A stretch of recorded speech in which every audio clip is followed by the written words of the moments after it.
And welcome, guys, through heart attacks, through COVID. We never missed an episode. That's right. Ryan has COVID. Can you taste that? No, not at all. It's still. Man, so I was talking to you on the phone yesterday. Yep. No, I messaged you this because I went and got I went and got a brand new tattoo, session one of it, and while we're just shooting shit because the girl that tattoos me, her husband and her own the place, and they've had to cut out walk-ins. They're not doing walk-ins. They're doing appointment only. You have to get tested when you get there. They test. What's going on, Eric? They test before. Like she tested for me before to make sure she was negative, and then I tested when I got there. They're taking it just as seriously as we are at the pizza place. So we were talking, and she was like, "Yeah, I had COVID." And then a few months later, my heart just started acting up, and I was like in threes. Like, did it just shoot your heart rate up and went down? And she's like, "Yeah." I called 911. I was like, "Yeah." She goes, "They said it was a panic attack." And I was like, "That exact same thing happened to me." And she was like, "Well, also ever since then, and then no, she said before this happened, and still she wakes up and her right arm's numb. And I've been dealing with this for months. I've been waking up and go, man, Tay, my arm is like, it's just, I have to go like this and just like stretch it. It hurts. And I just thought I pinched a nerve lifting weights or something. Something But like that, yeah. and around this time that this started, my like whole arm getting numb, Taylor lost her taste for a day, for a single day. She lost all taste. My dad had some body aches. My mom had some body aches, but we just thought it was like my mom's fibromyalgia. My dad's, he's always working. So we just thought it was that. But I think we had COVID and we just didn't know. And luckily, hopefully, knock on wood, thank God we didn't get anything too seriously. But yeah, I went and got a new tattoo. Namakubi is a style of Japanese tattoo. It's a severed head. It's section one. It's almost done. We got a lot done. She's got to color the background in. Got to do the hair and the ear, and then the hair. Like she's got like some berets and stuff in her hair. We're going for a semi-photorealistic look. Like those lips and the teeth look pretty good. There's no sword or anything because I have a sword on this arm going through this guy. So she didn't want to get two swords. But there is a slash. You see the blood? Like there is a slash. And it was literally yesterday. That's why it looks so inflamed. Yeah, it was yesterday. I have like a ointment over it to keep it healed. They wrap it in Tegaderm, I think it is what they do now. And mine are also old. I've never had that on any of mine. So on my Seven Samurais tattoo, since it was so small, I let the Tegaderm out for like 2 weeks, and it stayed fine. Both of the bigger pieces, I've had issues with them staying on. Just because I think they're big, and you have to cut different pieces of Tegaderm on, tape it down. So and it's a brand new thing. So tattoo artists usually recommend anywhere between 24 hours to like a week to leave it on. But she said, hey, if it comes off, just keep it clean, wash it with non-scented hand soap. And I bought this thing called Viking Balm. I used it on my first tattoo and it worked great, but I kept it moisturized, kept the scabbing down. So I'm going to be doing that. Yeah, it hurt like a bitch. The worst pain I've ever felt in my life. And when I got there, because I didn't see the design beforehand. I trust my artist 100%. Yeah, that's on the block. That's on the agenda. 100%. That's down the road. What's going on, Jeff? What's going on, nerd? John is getting Flag of Iron and legendary weapons from 88. Foo is here. Should be here tomorrow. What's going on, buddy? Stendhal, Selvin, and Dave's here. Foo and I both want to get the 5 Venoms, like the mask, tattooed somewhere. Taylor has forbade me to do neck and face. I don't know why. But yeah, so for those of you who don't know, I work with my parents. We all work at the restaurant. My mom is very old school Sicilian. Tattoos are a big no-no. My nose ring, which I don't know if you guys can tell, I have my septum pierced. It's real tiny. That was a big issue. I was 25 when I got that. That was a fucking ordeal. The Seven Samurais, the tiny Seven Samurais tattoo, that was a thing, but she wasn't like too pissed because it's so small. This thing, this very aggressive, demonic-looking monk on my arm from the game Sekiro. She did not speak to me for 2 weeks. So I'm only going to imagine how she's going to feel with a severed head tattooed on my arm. But it's in a spot to where, like, if I'm standing, you can't see it. It's on the inside of my arm, you know. That's true. So, but yeah, I don't know what to get. I'm thinking about getting I don't know if you guys, worst pain for a tattoo I had was on my back of my neck. Oh Jesus, dude. So this part, the first tattoo I got, the first big one, didn't hurt at all. I sat through. It was 2 sessions. Each one was about 5 hours. The second one was like 7 hours. We finished at like 1 in the morning. Yeah, and I just sat. I mean, we took piss breaks and stuff, and and like 8, we had to take a break to eat. Of course. I sat through that, dealt with the pain like a champ. This one, I don't know if it's because I had my arm twisted and my shoulder was sore today. I don't know if it was, and because I worked out a couple days before and I sent you that video, so my shoulder was already fucked up from that. But the way I was twisted, I had to sit with my shoulder popped and then my arm twisted all the way back the whole time. And yeah, I think it turned out great. My artist, I trust her a lot. I didn't even see the design until I got there, and I was like, "Fuck yeah, let's do it." Now I don't know what to get next. I'm thinking about getting to kind of go with food for thought. They're covering 13 Assassins on their podcast this week. I'm thinking about getting I don't know if you've seen it. Have you seen that movie? He holds up a scroll in that movie and it says "Total Massacre." I'm thinking about getting it like right just down my arm, like right before the Seven Samurais logo. Nice. Something like that. But yeah. Oh, and you guys will notice I have a new shelf. Yeah, looks genuinely good over the shoulder. Yeah, we got my man cave completely cleaned out today. Now it's a baby cave. Yeah, it's a baby cave. We have her bed.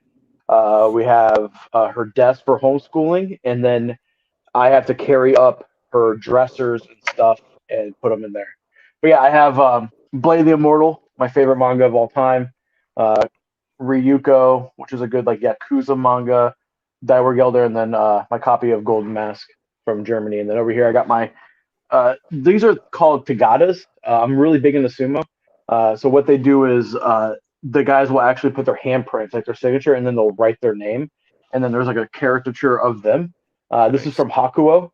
He is probably the greatest sumo wrestler of all time. He is like he's like the Tom Brady. You should get a Fulci tattoo. You should get a picture of Fulci tattooed on you. What's funny? I wasn't going to spoil it, but when we get to pickups, my last pickup is a Jess Franco pickup, which is a little sleazier than Fulci even. I would say Fulci made good movies. Oh, Fulci made some great movies. Franco made a couple great movies. Fulci's actually a legitimately great director. Extremely, like even as someone who doesn't like horror, I'll watch a Fulci movie. He's so good, and his westerns were great. He's interesting. That's the best thing. He's so bizarre. Yeah, he's such a weird guy. Like what was it, Massacre Time? You could see some of the early, because that was his second. It was his first non-comedy, right? First non-comedy. Yeah. And it was violent. It was like very violent, and then you could see where he was like, I'm going to start doing this with horror movies. Do you want to get into pickups? Absolutely. I did want to expand first, by the way. I apologize in advance if I cough on stream. I did test positive on Saturday. I'm feeling much, much better now. But yeah, Friday and Saturday were rough. I know last Thursday when I did my own show, I told everybody, like, I got a little sore throat. I don't think it's much of anything. And then Friday, I feel like I got hit by a truck. And then Saturday was like 10 times worse than Friday. So Sunday was a little bit better and already, way on the mend, hoping, it's literally both of our birthdays this weekend. And I'm like, please be able to taste something so I can have good dinner or something. Do you think, because remember you went to that concert and you said that lady coughed? Oh no, that was literally a month ago, almost already. It had to be my kids at school. We are absolutely careful everywhere else, and even there, we were wearing masks. The lady was wearing a mask. She was just an odd person. But I mean, we've been getting, like, today we got an email from my kid's school, and they didn't even go to school, that there was 7 positive cases just today. So Yeah, and he's in a small elementary school, so it is exploding there. All right, pickups. Do you want to go first? Yeah, I don't care either way. You want to go? You go first. All right, I got in the next Gold Ninja video release of Thrilling Bloody Sword. I missed it. Damn it. Everybody is talking about. I'm so glad I got it. I got this ridiculously beautiful release from Germany. They are doing, it's not really like media books, and it's not really, steel books or anything like that. They are putting out art boxes.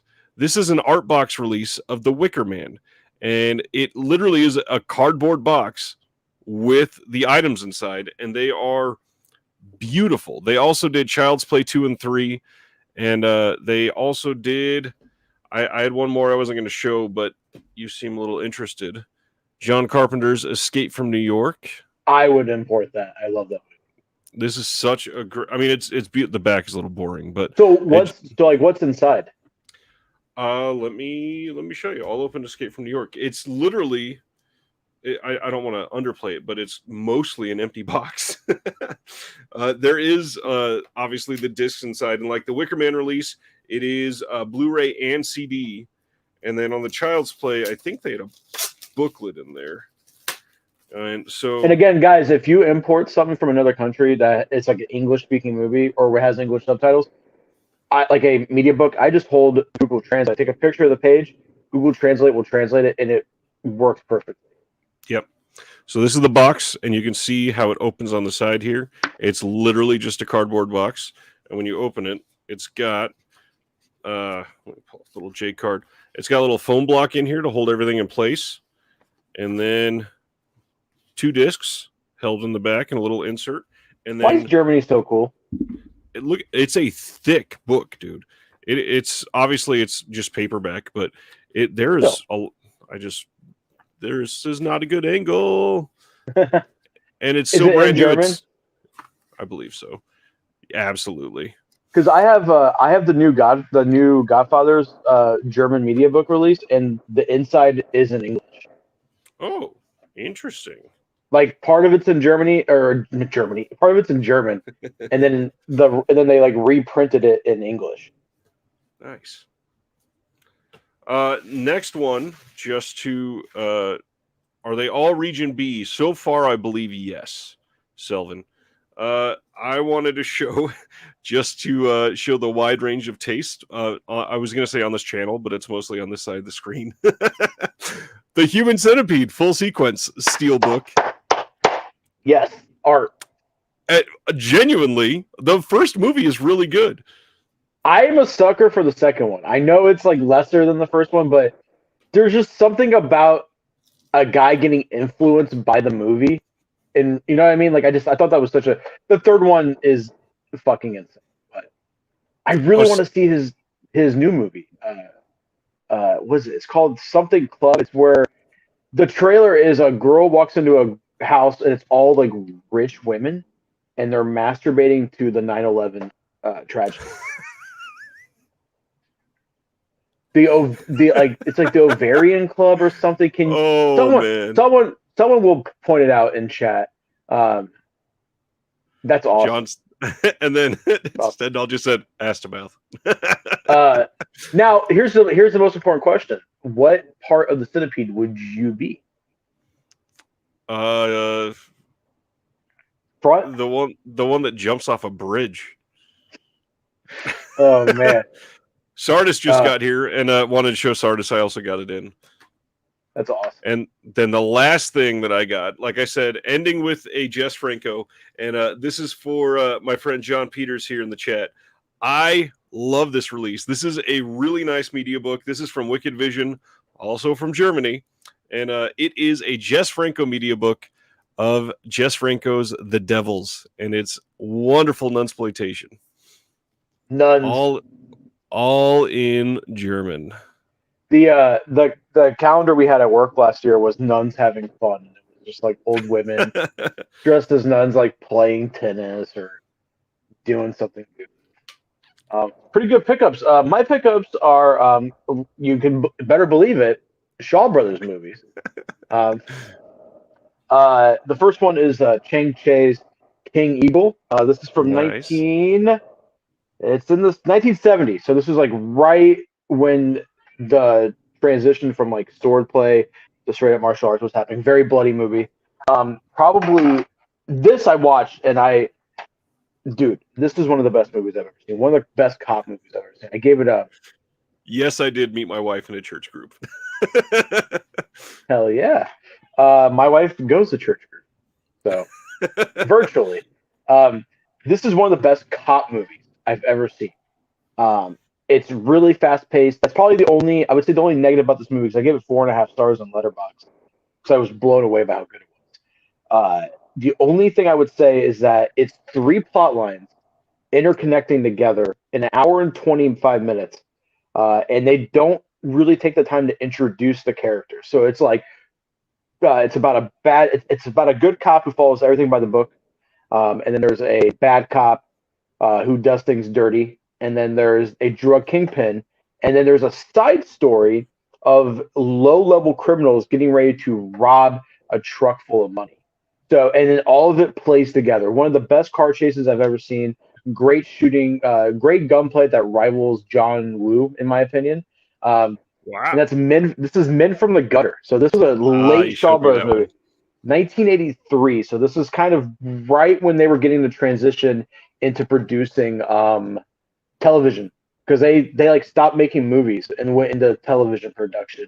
It's this, Eight Diagram Pole Fighter, a couple of the other crime movies, a handful of them. There's like the last hoorah for them. But yeah, this movie is incredible. It's directed by I'm sorry, I'm terrible at this, but Lan Nai Sai, who directed uh, Ricky O. He directed a couple other notable things, Nice. but this is not. This was, I think, believe his first film, and it's nothing like what he goes on to be known for. It's not goofy blood and gore. It's a super straight neo noir, and the setting is cool. So it's set in Kowloon, and part of it's set in the infamous Kowloon Wall City, which was that really densely populated uh, block Yeah. that is no longer there anymore. I think there's a couple movies that have it as a setting, but when it's shot in those scenes, it's really cool. I've never seen a city like that. Like really narrow alleyways, people eating Yep. food, very foggy and smoky. It looks so cool.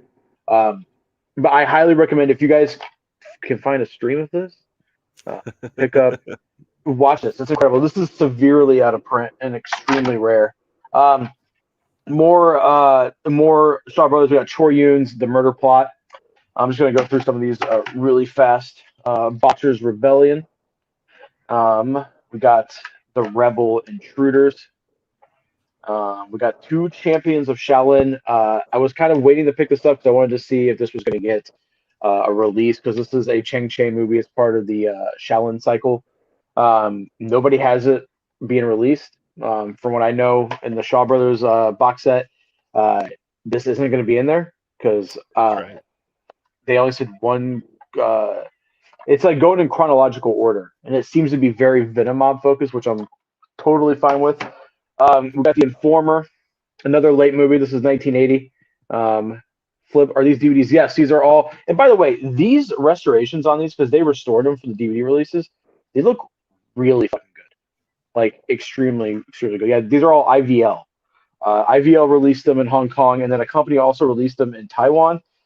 Both versions have English subtitles. So every movie that they put out has English subtitles. So a couple of these in my collection, they'll look a little different because they're the Taiwan version. But yeah, this is Rebel Intruders, another cop movie. Some of these have slipcovers, like the first printing did have slipcovers. Um, I'm not trying to collect the slipcovers because they're some of the people overprice these. Um, then we got the Master of Kung Fu, and then finally the Young Vagabond. So this is Nice. another. Oh, this is not Cheng Che. This is Lu Shi Yu. So yeah, I am sitting at 175 samurai movies, and then I stopped at 130 cataloging my Shaw Brothers movies. Um, so let's switch the features on this. Yes, yeah. Actually, some of these have like decent special features. A lot of them will have uh, stills, trailers. A lot of them will have like production notes, and it says a lot of them have like these little like you'll click on an actor and it'll tell you like his history.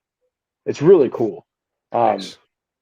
but yeah, I'm going through Letterbox now and just cataloging the movies I own and trying to get this into my collection. So Nerd posted that he got this Order in Orbit. Look at this: the Mae West box set, winner. Johnny Johnny Guitar, Guitar winner. winner. The Card Counter from last year, The Great Escape 4K, great release. Death of Nintendo, that's one of the Vinegar Syndrome partner labels, and then Tinker Tailor Soldier Spy already got that. Nice. That is a great buy. And then There's no Asians in there. you're gonna love this. Did you see what John said? Met a girl from Christian Mingle, and a day later she deleted me because she saw a post I made about a Serbian film. Christian. So Married to a Christian. I wanted to bring stuff up because we usually after this we talk about what we watched in the last week, and I don't want to make nerd feel bad, but I purposefully grabbed one release to talk about, and that is The Card Counter. What is We it? watched this last night. Have you seen it yet? Nope. So this is a Paul Schrader film. Do you know anything Paul Schrader? Name some of his movies because his name sounds. He did First Reformed a couple of years back. Oh but yeah. he was big in literally like the 70s and 80s. Dude is like 80 years old now, something like that. He is super old. Yeah. So my wife and I watched this last night, and this might be the worst movie I've seen in like 3 years. For real. Genuinely. I hated this movie. Like Oscar Isaac was great in it. I mean, he's a fantastic actor. He's always going to be really good. But my God, was the story just not there, beyond convoluted. There was no redeeming qualities for anybody. You don't give a flying crap about anybody in the movie. They've forced a love story out of Oscar Isaac and Tiffany Haddish. Yeah. It is an odd one, and not odd like First Reformed. First Reformed was odd, but in a really great way. Like That's First a great movie. It's one of my favorite movies from the last 5 years. And oh my God, the complete 180 from that to this was jarring and just bad. Schrader wrote Taxi Driver, didn't he? Schrader wrote, I think, 3 or 4 or 5, something like that, Scorsese films. Damn. Yeah. I think. Damn. Paul Schrader, I'm pretty sure, named The Card Counter his top film in 2021. Yeah, his own movie. He made it his number 1 film. Hey, fuck yeah, dude! You like have to be that cocky. Be proud of it, yeah. You have to be that proud of it. Wrote Taxi Driver, Raging Bull. God damn, those are 2 of the best movies of all time. But they were also a very long time ago. So long ago. I mean, it's nice that he's still working, but I mean, I agree. Out of the last 2 films he made, one is, like you said, one of the best movies of the last 5 years, and one's a dud. That's not too bad. Again, Last Temptation of Christ. Did he write that too? He may have. I know he wrote a few. Has Martin Scorsese made a bad movie? Like bad. Not like I don't like some of his movies, but I still think they're. I think we talked about this before, and I don't think he has. A lot of people will say Shutter Island, which I don't get. It's still. I don't like that one, but it's a good movie. I still think it's a great movie. I love Shutter Island. Did you watch Pope Francis has a Netflix show? No. Focused on old people in their 70s and like their stories. And Martin Scorsese has a really heartfelt segment in that. It shows him having his daughter who's like 21 now at a very old age. His wife, there's something wrong with her. And it's just talking about how he found true love very late and how his parents were madly in love with each other. It's actually it's a very heartwarming show. Pope Francis is sick. And speaking of Catholicism, does anybody know who this motherfucker is? It's Padre Pio. It's one of the saints my family prays to. He had the stigmata, and they monitored him. He really apparently did have the stigmata, but yeah, he's just this old saint, dude. Every time I've ever bought a new car, my nonna which is Grandma Italian. My nonna will put a Jesus thing on my dash and a Padre Pio thing on my dash. And my last car, it wouldn't stick to the dash, and she thought I was gonna die. She was like, "No, please, no drive this car. Please, no drive this car." Catholicism's so cool. There's so much like wizard shit in it. It's so cool, dude. Thanks for recommending me Lone Wolf Zazo, dude. I'm so glad you picked it up or watched it at least. That is such a good movie. Underrated. I watched that this week. I forgot to talk about that. It's one of those ones I've been looking for years, and it's so good. That was going to be Raizo Ichikawa's next series because he finished Sleepy You Guys to Death. He did some like side things, and then that was, from what I understand, Lone Wolf was supposed to be his next franchise, and then he died very young, sadly. That sucks. Happens too often. Yeah, it also happened to Alexander Fusheng. I don't know if you watched. Have you seen A Diagram Bullfighter? Fighter? Not yet. He was supposed to be the star of that movie. Completely different plot. He died during filming, I believe, and they had to readjust the plot and the story to center around Gordon. So, yeah, Jeez. a lot of actors just, it's so sad. Like a lot of good ones. Heath Ledger, Anton Yelchin, Walking Phoenix's brother. What was his name?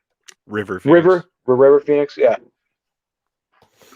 Sad. The only other thing I watched this week, speaking of people dying, since there's a death in it, that was mind-boggling for my wife to watch again, was Remember the Titans. I haven't seen that movie in ages. My kid loves football, so I showed him Remember the Titans, and he freaking loved it.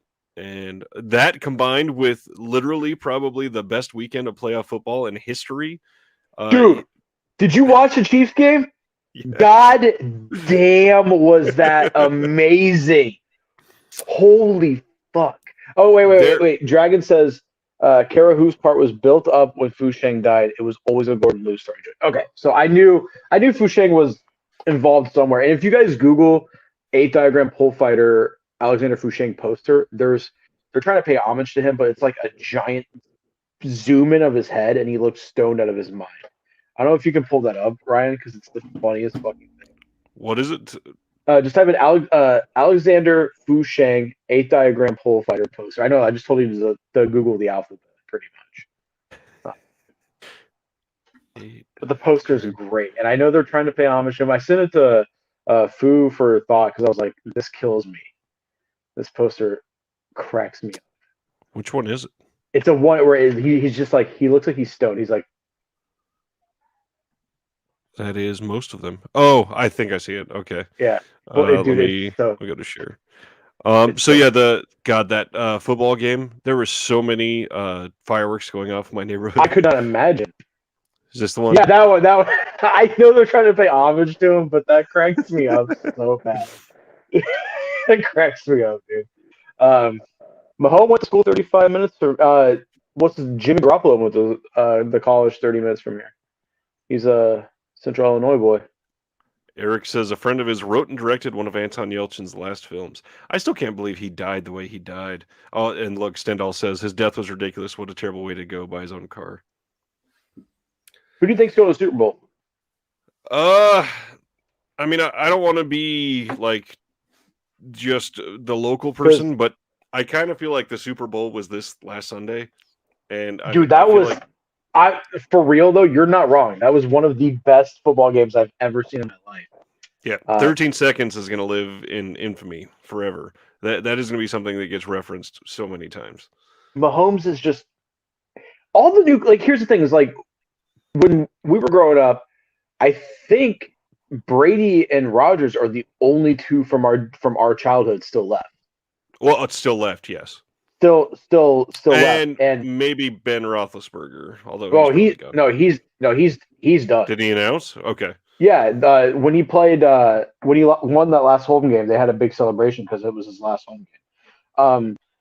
But for a while, it's like we can't there's like Joe Flacco didn't work out. Like these big name quarterbacks that were supposed to be something didn't work out. Right. But this new crop, dude, the Bengals, Burrow is incredible. The The Bills quarterback is great. He was over in Detroit. Obviously, yeah. Finally got out of that shithole and went to a good team. But for real, guys, if you guys don't like football, and we know we're probably boring you guys, especially the Brits that are watching. You know what's funny? and I the don't even Scots. like football. What? I don't like sports that much. You're not a goddamn American. I watched it for my kid primarily. I watched it. I played football, right? But I never used to watch it. I loved playing. I played it in high school. I played it in junior. I played it through sixth, all the way through high school. And I just in the last like 5 years really got into it. And man, that game we were screaming after. And all of them were like that. Literally, all 4 games this weekend. Like the first one was good, like really good. It was like, man, this was a good game. And then the second one on Saturday was like, wow, that even topped the first one. And then the next day, it got crazy in that first game, and they almost went to overtime. And then that Chiefs game, dude. Yeah. You know what's crazy? This is the first time in 12 years that the championship games don't have either Brady or Roger. Yep. And you know what's funny? The only reason that stat exists is because there was a 1 year Brady didn't go and Rodgers did. Every other year Brady was there. That's insane. He's the GOAT. He is the GOAT. Soccer is not football. Get the fuck out of here. Just kidding. Just hey, Americans can't come up with anything themselves. All right, we have to take other cultures and rebrand it. Okay, that's just what we do.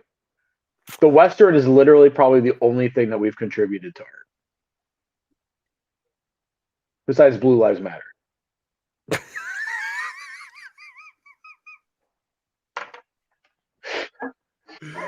Have you seen? I'm sure you have, but that god awful flag somebody took a picture of that is in front of somebody's house. That is a hand pulling away the American flag, and it's a Blue Lives Matter flag behind it, but superimposed in front of it is a chihuahua looking up. Like I swear to God, like it's in reverence to. Oh God, that's so good. It is so white. Like, somebody in Iowa paid like $75 to have this flag custom made. What I should say is what I was referencing is white Americans. Jazz is from I almost just said from the Kansas black. City. Damn it! It's from African people. I don't know. God damn it! Do you say? I don't know. From the blacks. All right, they created jazz. All right, our show's been canceled. Have a good night, guys. Show's been canceled, and without jazz, there'd be no rock and roll. So, I mean, Elvis literally was just ripping off of. Good jazz is rock and roll. Dude, jazz is so fucking sick. BB King, all those guys. My dad loves jazz. So we listen. I miss being in jazz band. I don't. I hated the trombone. Fuck that, dude. So, anyways, we were talking about things we watched this week. There's something else you watched this week that we need to go into depth on. Speaking of Blue Lives Matter, yeah, The Shield, dude. I watched. I'm halfway through season 3 in a week. I think I started it last week, right before we went on the show, and talked about it briefly. I have done nothing but watch that show. I watched it at work, and God damn, Ryan was right. It's as things are now. I still have 4 seasons left because it's 7 seasons, I believe. It's going to be up there, probably top 3 favorite shows of all time. I don't see how it beats out Sopranos. I don't see how it beats out Deadwood, but it's going to beat out Bosch. I think. Michael Chiklis' character Vic is just he's a very ridiculous. What I like is that he's complex. Is that like he does piece of shit things, and then he does really good, honorable stuff at the same time. It's like, because like the sense I got from him when he kills, spoiler for a show from 2002. In the very first episode, I'm sure that's very first episode, he shoots a cop, and I was like, "Oh shit, this dude's gonna be a fucking evil, ruthless piece of shit." The entire show, and he's not. He does a lot of good. Like he has a soft spot for children. He has a soft spot for women getting beat. It's so weird. Like his moral compass, it just bounces all over the place, and I still haven't gotten a feel for him yet. I think he's great. I think Walter Goggins is probably the best character in that show. Dude, everywhere he acts, everywhere he acts, he might be the best thing in that show or movie. Underrated actor, really underrated actor. Which is crazy because he's super highly rated.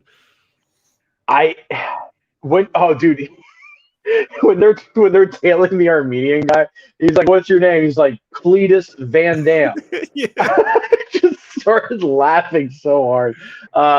Man, the scene where he burns that drug lord face on the burner because he rapes a kid is brutal. Just such a good show. Walton Goggins is incredible in Justified, dude. I'm probably gonna watch that next. And honestly, Walton Goggins is great in Sons of Anarchy too. Is he in that? Honestly, I'm gonna say something that might make you think less. I think Sons of Anarchy is great. It's just you think it's fucking, what?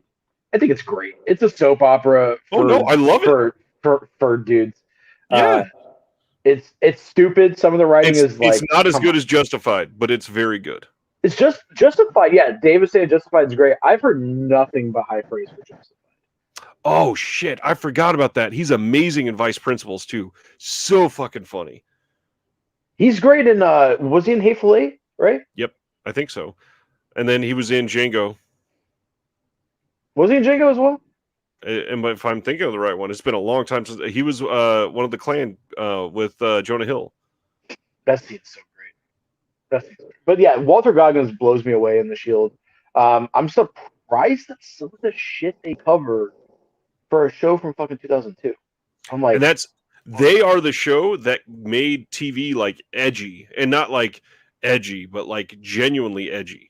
And they show like strippers with basically everything uncovered except for nipples and like they show nipple. There's tassels. There's not a single nipple. No, there's a scene where they do a bet with the decoy squad, and whoever loses has to run through. She runs through naked, yeah. And there's the second person. There is a full shot. I don't remember that being seen, but yeah. Anyways, I trust you. But that show. So you're in season 3, as I just said before we got on here. Season 4 is the best season. So think of this cast is this good, and then they add to it Anthony Anderson. I love Anthony. Is he a serious role? In a serious role where he is a villain. And Anthony Anderson, the villain? Michael Pena. Okay. All right. And Glenn Close. In The Shield?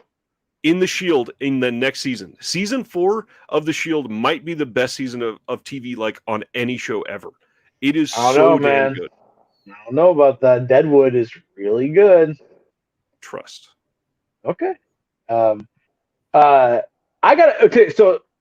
Selvin says Kid Rock song at the end of. I have to admit, all the trashy music fucking gets me pumped up. I'm not gonna lie to you. And the thing is, it fits the tone of it perfectly. And the year too, like 2002, nu metal was. Like I'm like waiting for Korn and Static X to come through. Yep. Is he really ruthless? I love Anthony Anderson because I grew up in I had a really bad buck tooth. Not buck tooth, a gap tooth. You can kind of see it still. Braces never fully fixed it, and there was a few people like Anthony Anderson who have that gap that were like Stardust. Awesome. It's on Hulu, I believe, right? Hulu. Is that where you're streaming? Yep. Yeah. That's where I bought the DVD, but I didn't want to bring a whole box set to work, so I was like, I'll just get a month free trial of Hulu, and it looks like I'm gonna finish the show because it's so good, dude. Who's he? Oh fuck! I can't wait. This is the one show I usually don't care about spoilers, but like this show is so good. Dude, and Anthony Anderson is going to change your view of him as an actor. He has a career-defining performance in that show. Did anybody win any awards for this show? I believe the guy who plays Aceveda did. He at least got nominated, and then he sucks. I feel like did CCH Pounder win anything? Because she's incredible. She is amazing. I love her. And then the guy that plays Dutch, they work so great together.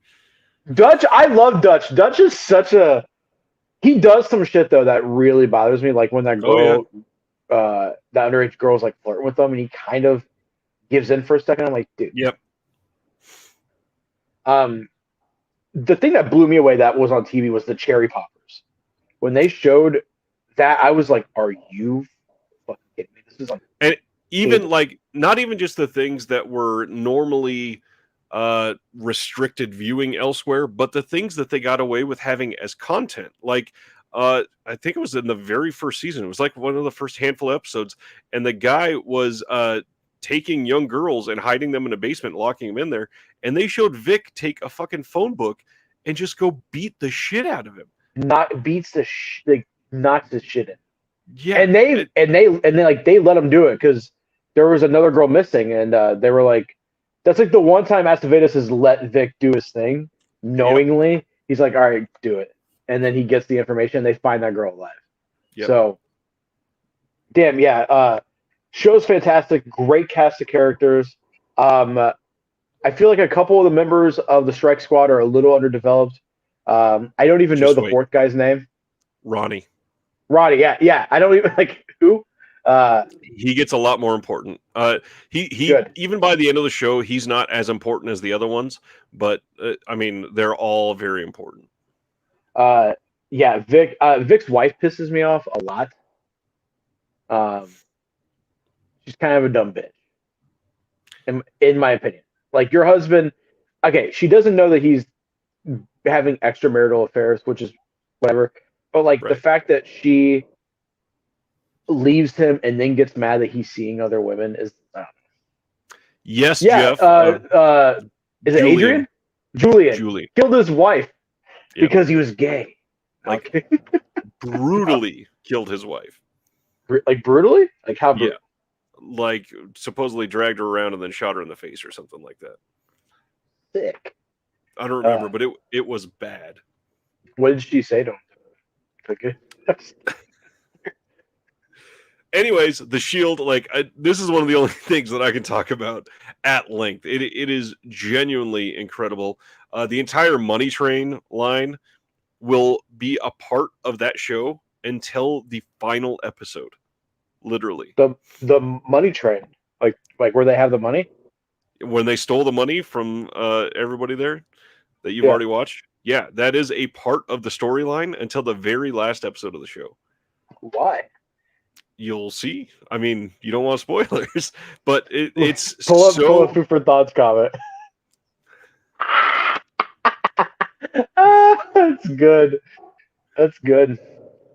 They develop everything so well.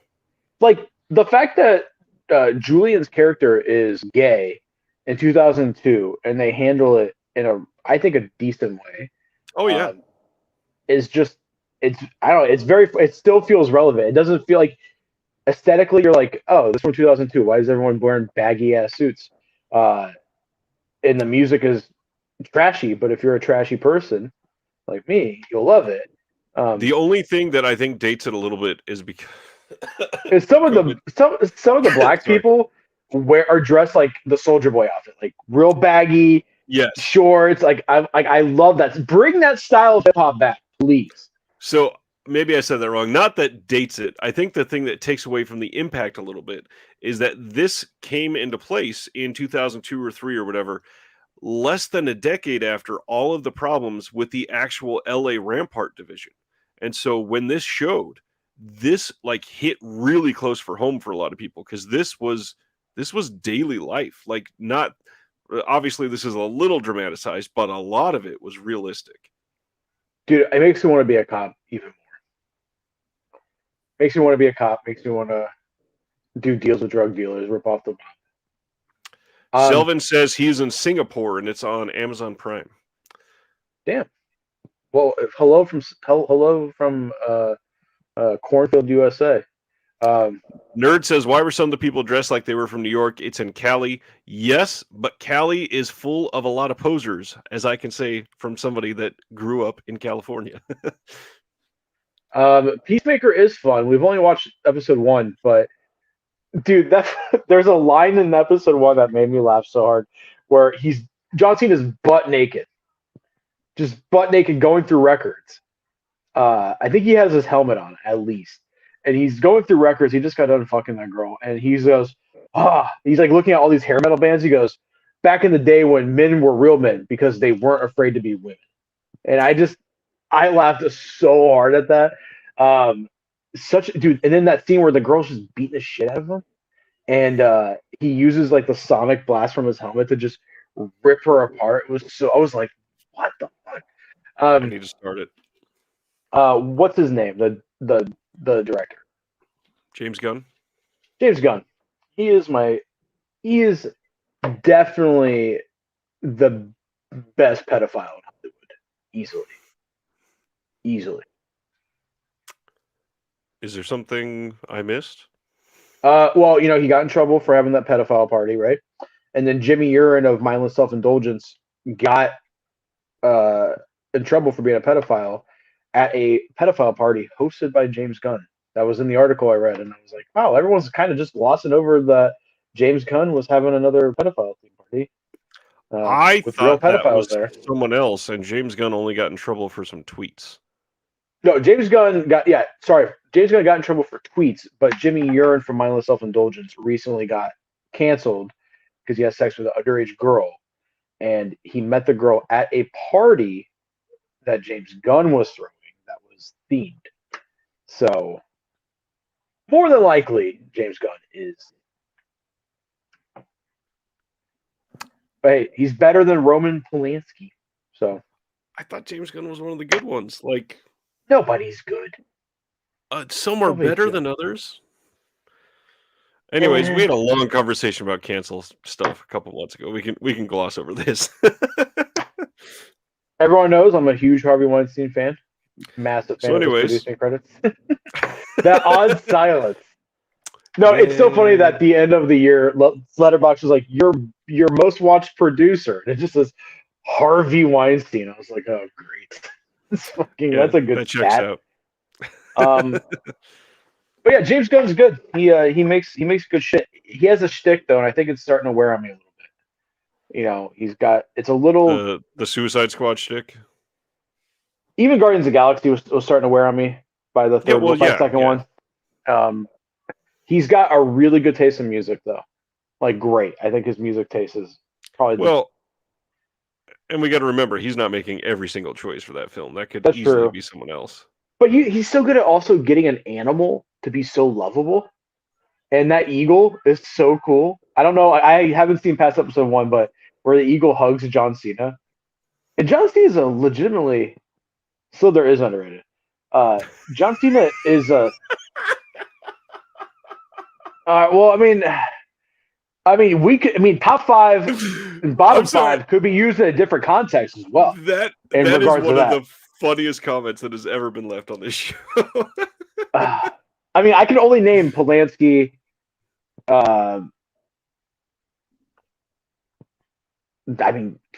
Just who else? Polanski, and who's the other one? Victor Salva's a good one. Mr. Jeepers Creepers. He's Bryan Singer from X-Men. He's still working, which blows my fucking mind. Yeah.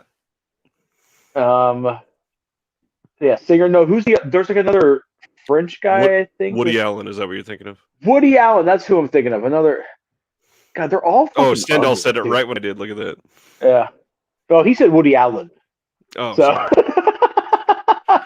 He's trying to be Italian. It's just Bella backwards. I just hope he can conclude Guardians of the Galaxy on a high note. I'm so over fucking Marvel movies. I'm done. I'm not.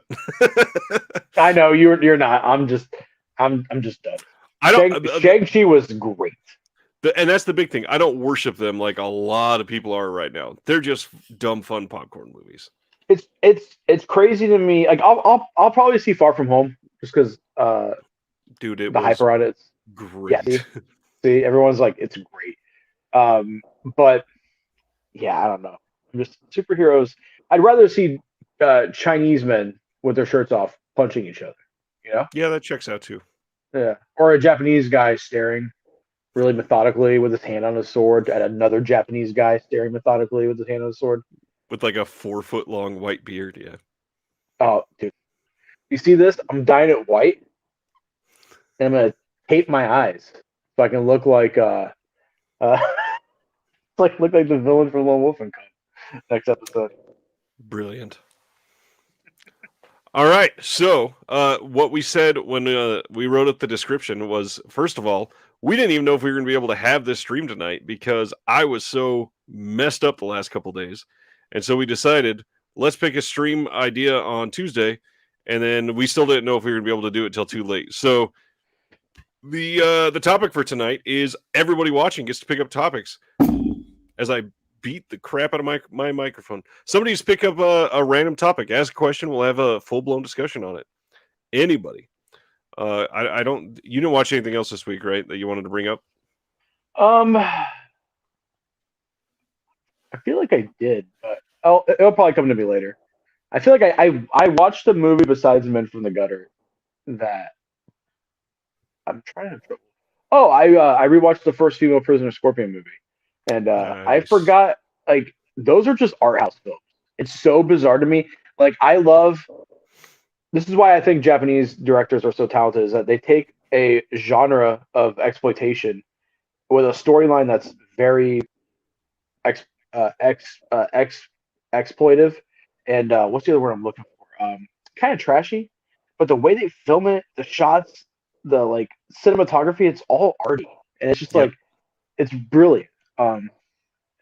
The new Star Wars trilogy. You want to talk about the new Star Wars trilogy? I have nothing to talk about because I haven't seen any of them. Absolute garbage. I'm still pissed that the last movie I saw in theaters was fucking Rise of the Shitwalker. John wants to talk on sexploitation films. I could talk about porn. I don't think I've seen any sexploitation. You've never seen a single? I bet you have. You just Like haven't it's called like it that. is Titan a? These are hilarious. I just got these in too. Yeah, I've never seen anything that looks like that. Well, those are sex comedies, but those are not sexploitation. Like sexploitation. What's a sexploitation? Like, give me a popular one. Gosh. Well, I mean, John brought it up. John, what is like your top three? If you were going to recommend somebody sexploitation films, where would you have them start? Because there's quite a few different genres of sexploitation. Because I mean, there are a lot of the nunsploitation films you can call sexploitation, but obviously it's more focused. Okay, well then I've seen like was it the Holy Beast, the Japanese nunsploitation film? I've seen that. Yep. I've seen the Pinky Violence. I guess is what you would that be sexploitation? There's a lot of Cat 3 films that would be sexploitation, like Sex and Zen. Yeah. Okay. Well, then, yeah, I've seen some stuff. Yeah. I guess Female Prisoner Scorpion kind of it can teeters on that. Lady Snowblood teeters on that line too. New York Ripper is definitely one. I have not seen that. New York Ripper is about it's a slasher film basically where the killer quacks like Donald Duck. That's incredible. Is it good? It's directed by Fulci. Of course it is. That sounds awesome. I'm gonna. What's going on, Dustin? Yeah, I mean, I have a pretty good collection of Pinky Violence stuff. So I like Sex and Fury, female Yakuza Tale, which by the way, female Yakuza Tale has a legitimately like top 10 sword fight at the end of it. That's just phenomenal. Teruishi, would that be considered? Probably. Yeah, I like Orgies of Edo and stuff. I love Teruishi. What did they say? I'm working my way through the Bond films. In my opinion, the Moore films were some of his weakest in the bunch. They're the reason the Austin Powers was made. Clearly, yes, they call for Austin Powers. Yeah. Who's your favorite Bond? So here's the thing. I think you and I talked about this offline a couple weeks ago. I really think Bond. People are really only into Bond if your dad was really into Bond. And my dad was never into Bond. Like, it's not something that got pushed on me. Because I was hitting, like, film watching prime age when Pierce Brosnan was Bond, I saw them all. And they were, like, dumb fun. But I've never, like, there's a new Bond movie coming out. I gotta see it. Halle Berry in that one movie? That one movie? The Bond movie? Yeah, the Bond movie. She's in a Bond movie. Yeah. With, I think, Maggie Q? I believe so, yeah. Yeah. Um, my dad didn't like Bond. My dad doesn't like anything other than fucking like Zero Dark 30. Um, I'm not even joking. Not even joking. Yep. That's his favorite movie. The other day, he was talking to his brother on the phone, and he goes, "Hey kid," doesn't even say my name. He goes, "Hey kid, what's my favorite movie? The one where they shoot Bin Laden." And I was like, "Zero Dark 30," and he's like, "Yeah, love that movie. That's good Oh shit." man. Um, for me, Daniel Craig, I think he's the best Bond. I think it's the perfect mix. I don't like goofy. I don't like too goofy shit. You know what I mean? I Like, agree. and some of those Bond movies are just straight up stupid. Um, I think Craig is the best Bond. I think Brosnan is just my favorite Bond, just because of like when, and it's all nostalgia. Oh, and also the fucking the really great PS1 or 2 video game that came out that was amazing. It was the N64 one, Goldeneye. well, GoldenEye was the start of it. There was another one that was really good too. Um, God, what was the other one? I want to know food for thought. I want to know Sean's um uh what who his favorite Bond is because he's British. So I want to know, and that's like what? Like you guys eat beans for breakfast? I'm sure he knows what. Um, food. Denise Richards was Dr. Christmas. In the names too. Pussy Galore. Octopussy. No, sorry, yeah, it was Octopus, not Pussy Galore was Austin Powers, right? Yeah. God, I remember watching Austin Powers and my mom being so pissed that my cousin had that movie. Halle Berry was Jinx. Maggie Q's in that, right? She's Am in I one wrong? of them, I think. Maggie Q's underrated, but she has a bad track record. Jeff Um, says, "How do you rate the new Hollywood directors like Coppola, Scorsese, De Palma, Spielberg, Altman?" they're new. Um, I not new as in Uh, modern, new as in the new Hollywood era. Um, um, I I don't think either one of us would take away from their pull that talent. Obviously, pull that pull that back up because I like how would I rank them? rate, not I rank. So if I we were think just going to rank those five, that would be a different thing. I rate Scorsese very high. I think he's my favorite. I don't know because Coppola. I don't like anything other than The Godfather. Um, Coppola made The Godfather one and got. I mean, I guess what's that fucking uh, what's the other movie he's really known for? The war movie. Apocalypse Now. Yeah, Apocalypse Now is great. I take that That's back. when you said that, I was like, I Apocalypse Now. I take that back. Uh, I would say, oh fuck, I would say Coppola and Scorsese are tied because Godfather 2, I think, is the greatest sequel to a movie ever in But the I history mean, of movies. that's hard to say when literally Scorsese has an entire oeuvre of amazing films, and Coppola, you're like, there's two or three that are great, so I'd say they're equal. Yeah, but here, okay, so I agree with you, but you have no idea what the Godfather trilogy did for Italian Americans. You like I get that. it was way bigger. Like my family resonated with it way bigger than anything Scorsese did. Obviously, Goodfellas, Casino were all hits in my family, but Godfather was like every Christmas we watched Godfather. I'm not kidding. That was a Christmas tradition. De Palma, I think, has some really good hits. And then he did Mission Impossible, and that's not a hit. Um, and I could give a fuck less about Steven Spielberg. We already know about that. We already know my hot take with Spielberg. Oh, that's what I watched. I watched Jaws. Oh, good. I was So bored. you realize that it's amazing now, right? I was so bored. I don't understand. Okay, let's move on before I get pissed off. So Sardis says Pussy Galore was in Thunderball. It was an actual Yeah, Bond name. that's Doctor what Goodhead that's what was in Dragon said. Doctor Goodhead was in Moonraker. Doctor Good. That's such a good name. Doctor Goodhead. Goodhead. Oh man. Eric says Altman's got a lot of great films and a lot of bad ones. I'd agree there. Oh, that's right. Coppola also did Dracula. I with Keanu. Yeah, it's such a I great movie. I love that movie. That movie Oh, made me very horny as a Friedkin. boy. Friedkin is one of the best. I I will adore say, Friedkin. um, uh, Abel Ferrara is up there with me or for me. I think the few movies that I love from him, I love wholeheartedly. Like King of New York is One of the best movies ever. I would agree Man, there. we should make like a top 25 and then read them for a topic. Like read the top 25 and then bash each other.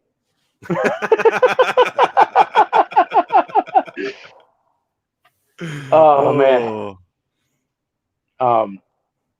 Yeah. Sean said that Daniel Craig is his preferred Bond, but his dad would disown him if you heard him say that. And see, I think a lot of people are like that, and it genuinely comes down to their dad. And I mean, I barely have a dad anymore. So, dude, British shows are so bizarre. Like Doctor Who, I don't understand. Whatever. But then I'll say that, but then I'll fucking watch Farscape and think that's cool as shit. So I'm a dumbass. John Cassavetes, I do not like. I think he is so overrated, in my opinion. With Cassavetes, I think it. Well, first of all, how many of his films have you seen? The Criterion box set. I watched that entire thing. So the hard part with Cassavetes is there are certain movies that make for really bad entry points into Cassavetes, and if you watch the wrong one first, it kind of soils you for everything else through Cassavetes. I mean, I can see that with certain directors. But honestly, if I made a top 10 favorite directors, there would probably be maybe two non-Asians on the list. The British Office is better than the American one. I completely agree with you. That's actually true. In the Line of Duty. Have you seen that cop show? No. I've been watching that as well. It's on Amazon Prime. That's fucking fantastic. Yeah, dude. All the best music comes from England. I forgot. I was going to bring up, speaking of things coming from elsewhere, last time we talked about cop shows, you were talking about Bosch. There is a cop show, and hopefully somebody in the comments has seen this, because I cannot remember the name of it. I think it's the first episode of the second season that, and the show's from Canada, of all places. The first episode of the second season is a school shooting. Yeah, 12. It's like it's a number. Yes. Have you watched the whole show? I watched that scene because I was on Reddit the other day. Dude, I saw that scene. And I was like, God damn! I put it on I took a screenshot of the show name. Someone fiddles to Miami Vice. Blackadder is freaking amazing. What is that? It is one of Mr. Bean's oldest shows. I love Mr. Bean. Rowan Atkinson. He is so fucking funny. He's awesome. Cycle through that show multiple times per year. So I still stand by best British comedy show, though. Fawlty Towers. Fawlty Towers is great.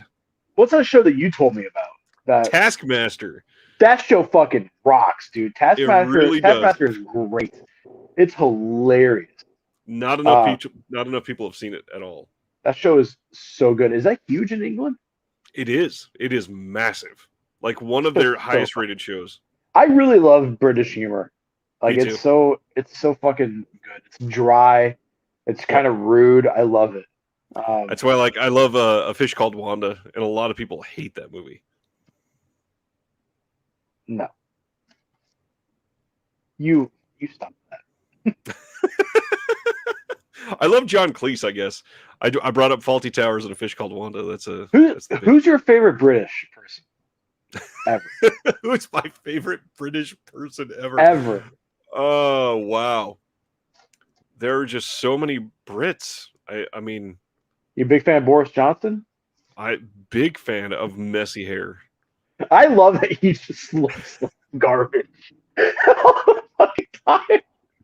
My mom gets on my ass because I don't like, I kind of look like shit sometimes. And I'm like, Ma, the Prime Minister of England looks like dog shit.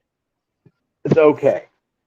So when I'm thinking of favorite Brits, my answer probably would honestly have to be John Cleese, but I know he's probably not going to be alive a whole lot longer, sadly. So real answer, Brits that I can think about for the next couple of decades. Selvin brought up the IT Crowd. I love that show. Great so show. Richard Iowati would probably be one of my tops, but the other one, I adore James Acaster. James Acaster has some of the funniest freaking humor ever by a long shot. Like his famous scene from the Great British Bake Off or whatever that he was on that. Did you see that episode or that clip at least? He tried to make some, I can't remember what it was, something that was supposed to be like a cakey texture, and when he brought it out of the oven, it was still super like slop. And he sat it down and he said, "I started to make it, had a breakdown. Bon appetit." So funny. British food just perplexes me. I saw there was a thing on Twitter. Someone posted a picture of his plate, and it was just beans over like fries. And someone just replied, decades of imperialism, and this is your food. Why'd you guys steal spice in the first place?" No offense to all the Brits watching. That was everywhere today. But man, my lord, beans for breakfast. I'd eat a full English breakfast. That's like I found out that a lot of Japanese kids, like a breakfast for them is like rice with a raw egg on top mixed in. Yep. Just normal. Life of Brian is one of the funniest movies ever made. Yeah, it is. I think anything Monty Python's great. Like I legitimately agree. It's just fucking fantastic. When Network first put out all of Monty Python and the Flying Circus on Blu-ray, I paid to import that, and I set an alarm at my phone and was at a baseball game when it went off and bought it from the Royal Stadium just so I could have that on Blu-ray. Hey, you gotta do what you gotta do. You guys need to watch Insider Number 9. What's that? You know what that is? I'm not sure. He says he fixed it below Inside Number 9. Not sure. John says Carl Pinkleton is number one British person. He's freaking funny too. I would say my good friend Alex is probably my favorite British person. Love that guy. And then I know Dragon is he's Scottish. Yeah, don't worry about it. I'm Scottish. We have plausible deniability for most of the shit the British Empire did. I would say Dragon's my favorite Scot, besides Con McLeod of the Clan McLeod. And then Sean from plausible deniability for everything but haggis.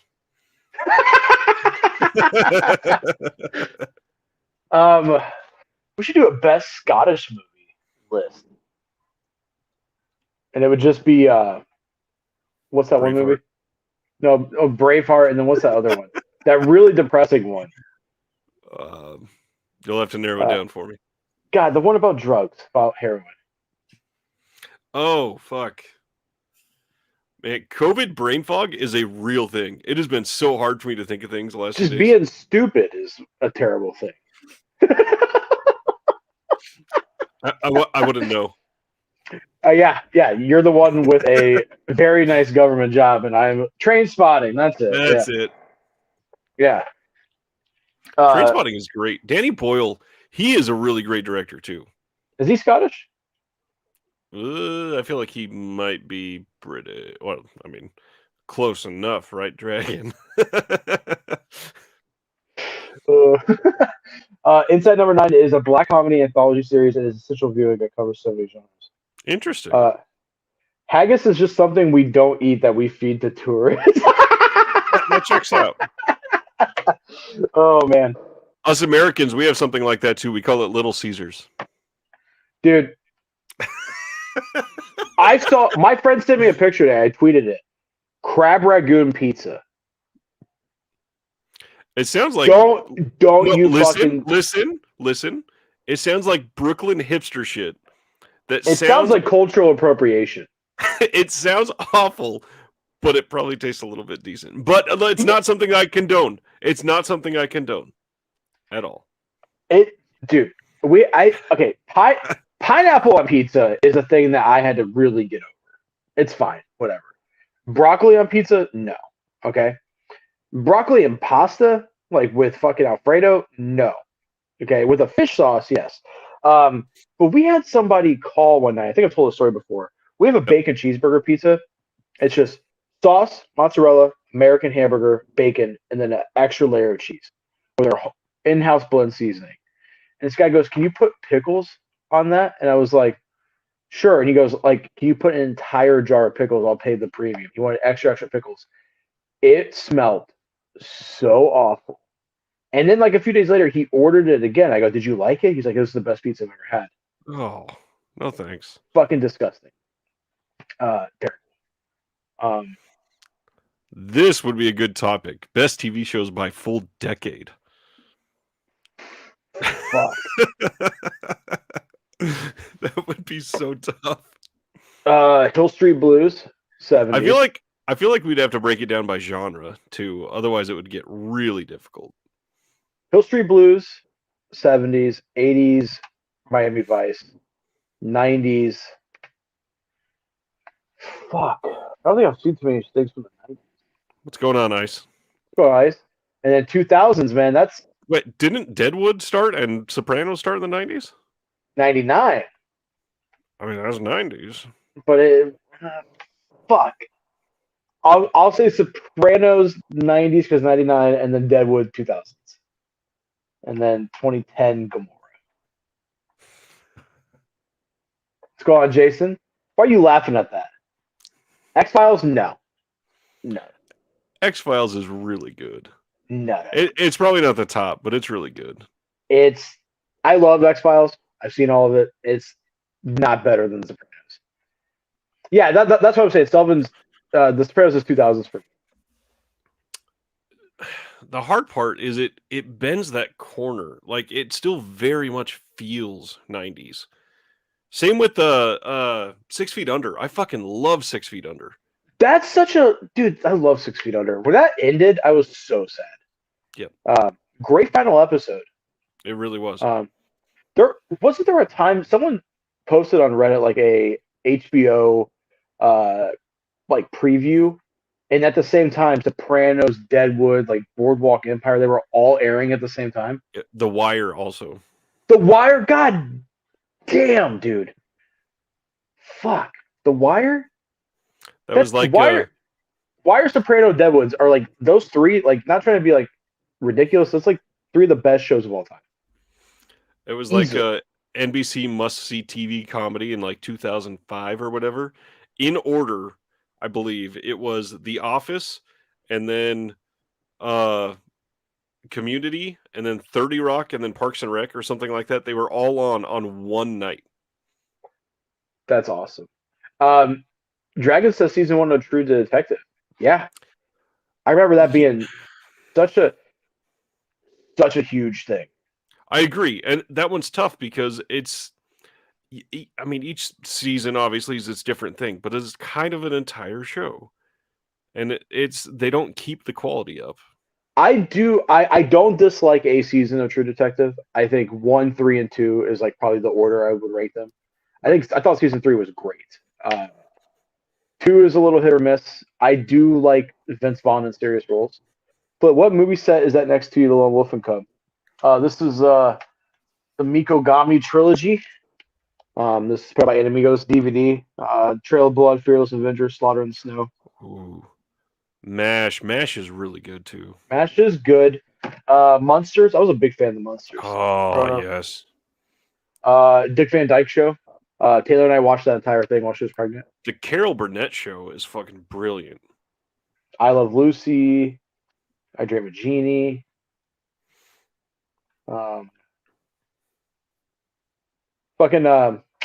What's the grumpy black guys?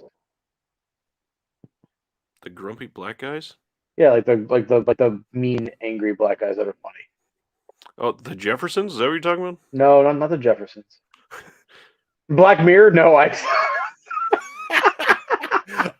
don't think that was his answer to that question. I know, but that's just perfect timing. Sanford and Son. That's what I'm talking about. Yeah, Sanford and Son's great. I'm glad John had my back at least. Somebody else was thinking it was the Jeffersons. Gunsmoke? Gunsmoke is not up there for me. What's that? Sam Peckinpah made a Western TV show. What is it called? I think it's called The Westerner. That's good. Baywatch. Hey, David Hasselhoff. It's one of the goats. Of what? Eating cheeseburgers on the ground? Dude, I've eaten a cheeseburger on the ground, and I'll never be as cool as David Hasselhoff eating it on the ground. I've eaten it on different surfaces. I've eaten one on concrete. I've eaten one on sand. I've eaten one on the carpet. That's a good point. I've eaten one on tile. So like I don't know. You know what I mean? The Rifleman is good. I actually like the Rifleman. Have Gun Will Travel is good. We should do top 10 favorite TV shows of all time. Not by decade, just of all time. I'd be into that. Have you seen Hill Street Blues? I've seen, I believe, all of it, but again, this is one like It feels so ahead of its time. I don't think I've watched an episode since I was a teenager. Oh damn! Night Stalker, like the documentary that Netflix put out. No. The actual, it is almost within arm's reach, and I'd grab it. It's Kino put out the Night Stalker. It's a made-for-TV movie, I believe. Oh, the Night Stalker, the Night Strangler. Lonesome Dove, fucking classic. Are you telling me Lonesome Dove is not? That's the hard part, because I'm not saying it's not great. To me, I know it's a limited series, but there's a few of them. I kind of count Lonesome Dove as a movie, even though it was a limited series. Okay, so if we do this episode, should we leave limited series out of it? I mean, that's the hard part, because dude, that feels like 10 years I love ago, that that's the first one you bring up, but also the fact that it has a second season now. I haven't seen the second season. Dude, honestly, one of the best years of the best weeks of my life was watching Tiger King. All the memes that came out of it, the Carol Baskin thing that was on TikTok. Carol Baskin killed her husband, whacked him. Dude, that shit was so fucking funny. Anyways, so I want to highlight this. This is on my watch list. Have you seen this? It's on my watch list too. It's looks been on there so for good. A long time. And the hard part for me, this is going to be ridiculous. I have always kind of turned away from anything surrounding trains because I was a conductor and my dad was an engineer, and so was my grandfather. I hated railroad stuff for years. What the fuck haven't you done? You're like 33 and you're like, yeah, I was a railroad conductor. So wait. Name a random job, and not like something super specific. I'm gonna see how many we can do here. Bartender. I mean, I've sold alcohol. Does that count? No. You know what blows my mind is that my dad used to be a coal miner. Like my dad's jobs, because he lived in Colorado. He was a coal miner, where he would like put dynamite and bust a hole out of the Nice. mine. He was a hot air balloon instructor, so they would fly people up in a hot air balloon. He was a bartender. I've never done that. He was a bartender. Just like my dad tells me shit. I'm like, you had a full life. Fanatical, we are definitely not just talking U.S. series. We were talking anything worldwide. Kingdom is up there for me. I'm praying we get a fucking third season, because the first two, dude. Oh my god, the ending of season 2 is so good. Kingdom's great. I love that people are starting to guess occupations, and the first one is plumber, and this is going to be fucking ridiculous. I was an apprentice plumber for a year and a half. Swear.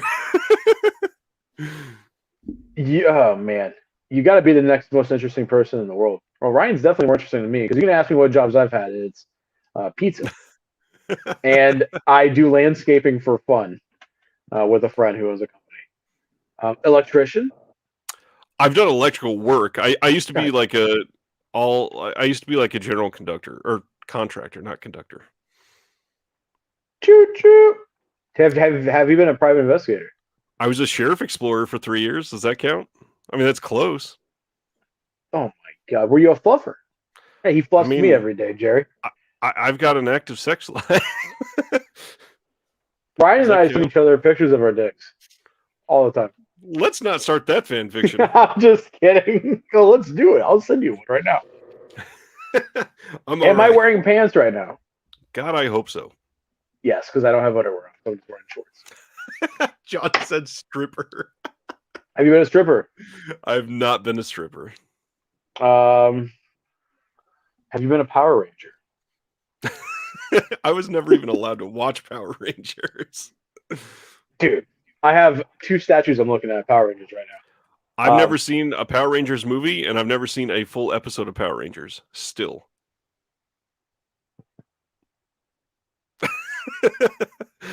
I was waiting for your screen to go black. A library? Have you been a librarian? Not an actual librarian. No. Ryan's big enough to be a bouncer. Yeah, I was about to say I've been a bouncer in a past life. Ryan, could you imagine if you had my strength? You would be a fucking monster. You would be a terrorist to you would be a menace to society. Probably. I should probably lift weights like larger than some of these boxes. You don't even have to fucking do cardio. Just lift weights. So that's it. That's all I do. I sent Ryan a video of me lifting a ridiculous amount of weight with my shoulders. Stendhal, yes, I have been a dungeon master. I think we've all been dungeon masters. Let's be honest. Have you been a muff diver? What the hell? Jason says our family friend is the Silver Power Ranger. That's awesome, Jason. Can I get a autograph? Contractor. I've done like construction stuff. I've done framing. I've built houses. I also was an actual government contractor before I got my federal position. I just do. I sell pizza and pizza accessories. Yeah, I used to. My parents made me work. I'll never forget. I was in 4th grade. I was at home because we lived right next door to the restaurant. So I would walk home by myself. And I was probably playing PS2 or something. My mom called me and she was like, "Hey, do you think it's fair that your dad and I are over here working really hard? You're at home doing nothing?" And I was like, "I'm in 4th grade." Like, what? So they made me start working, and yeah, I haven't stopped since. Like full, like not just like, hey, do a few things. Like we're talking like a 40-hour week in 4 years. It sucks. Stendhal's still guessing jobs. I've not been a health inspector, but I've been an inspector. I hate health inspectors. We have never scored lower than a 92, I'm gonna say. Like we get knocked off for stupid shit. Yeah. And so in at least in Illinois, it's the rules are different per county, which makes zero sense to me. So the Filipos and Monticello will do the same. So the way that we do our meatballs, right, is we make it homemade. We get the meat, the eggs, the bread, the spices, we mix it all together. We roll them out by hand. Yeah, and we roll it out by hand. We cook it in the oven, and then once they're done cooking, we take them out. We let them air cool. We put them, and we only do like small batches every day. And we put some in the sauce that we're gonna, have on all day. We're constantly stirring so that when people order spaghetti, we get a nice scoop of hot sauce. We put some in the fridge to cool down. And that was against our county. We had to fight this to keep it from changing. That was against our county, even though the other Filipos, my aunt and uncle's 25 minutes away, they're allowed to like do that. So they wanted us. So I think Flip's phone just died.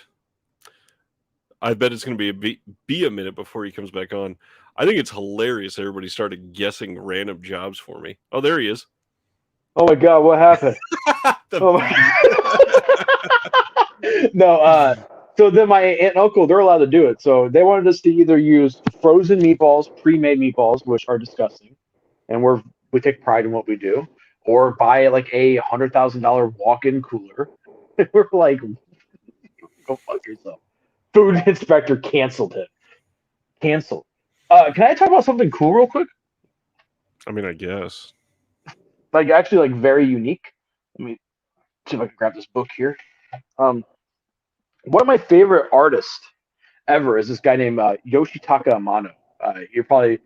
Everyone probably knows him from he does like the concept art for the Final Fantasy games. Like the logos are always drawn by him. He did like Gotcha Man is another series. Thought we were getting a Sopranos ending to that story. I wish.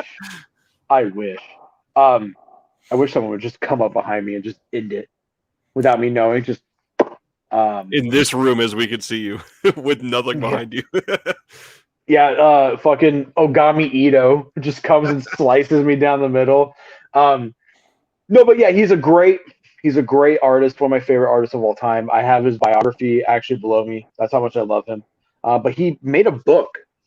This is called Deva Zan, and this is a real. I'm going to read you the synopsis and then show some art because it's really cool. It says, in the last days of the samurai era, a weary warrior, Yoshi Sugu, is led by a mysterious girl through a gate to another world. It's the beginning of a journey through time and space to reclaim his true identity, Zan, one of the 12 divine generals of heaven, and rediscover his true mission to prevent creation from sliding back into the chaos from which it came. As Zan searches strange dimensions to reassemble his old comrades in arms, he learns that being a battle god is no sure armor against dangers of both physical and spiritual. Master of sword and spear, can Zan control the bloodlust within himself to save the universe and his own soul? So this book is out of print now. It's a hardcover, but the way it's presented is that you got these beautiful art, and you have like a few words to tell the story, and just incredible pieces of art. And it's one of the most interesting reads I've ever look at that, just gorgeous artwork. One of the most interesting reads I've ever experienced, and Nice. One of my favorite things in my collection. I think Ice actually helped me track this down, if I'm not mistaken.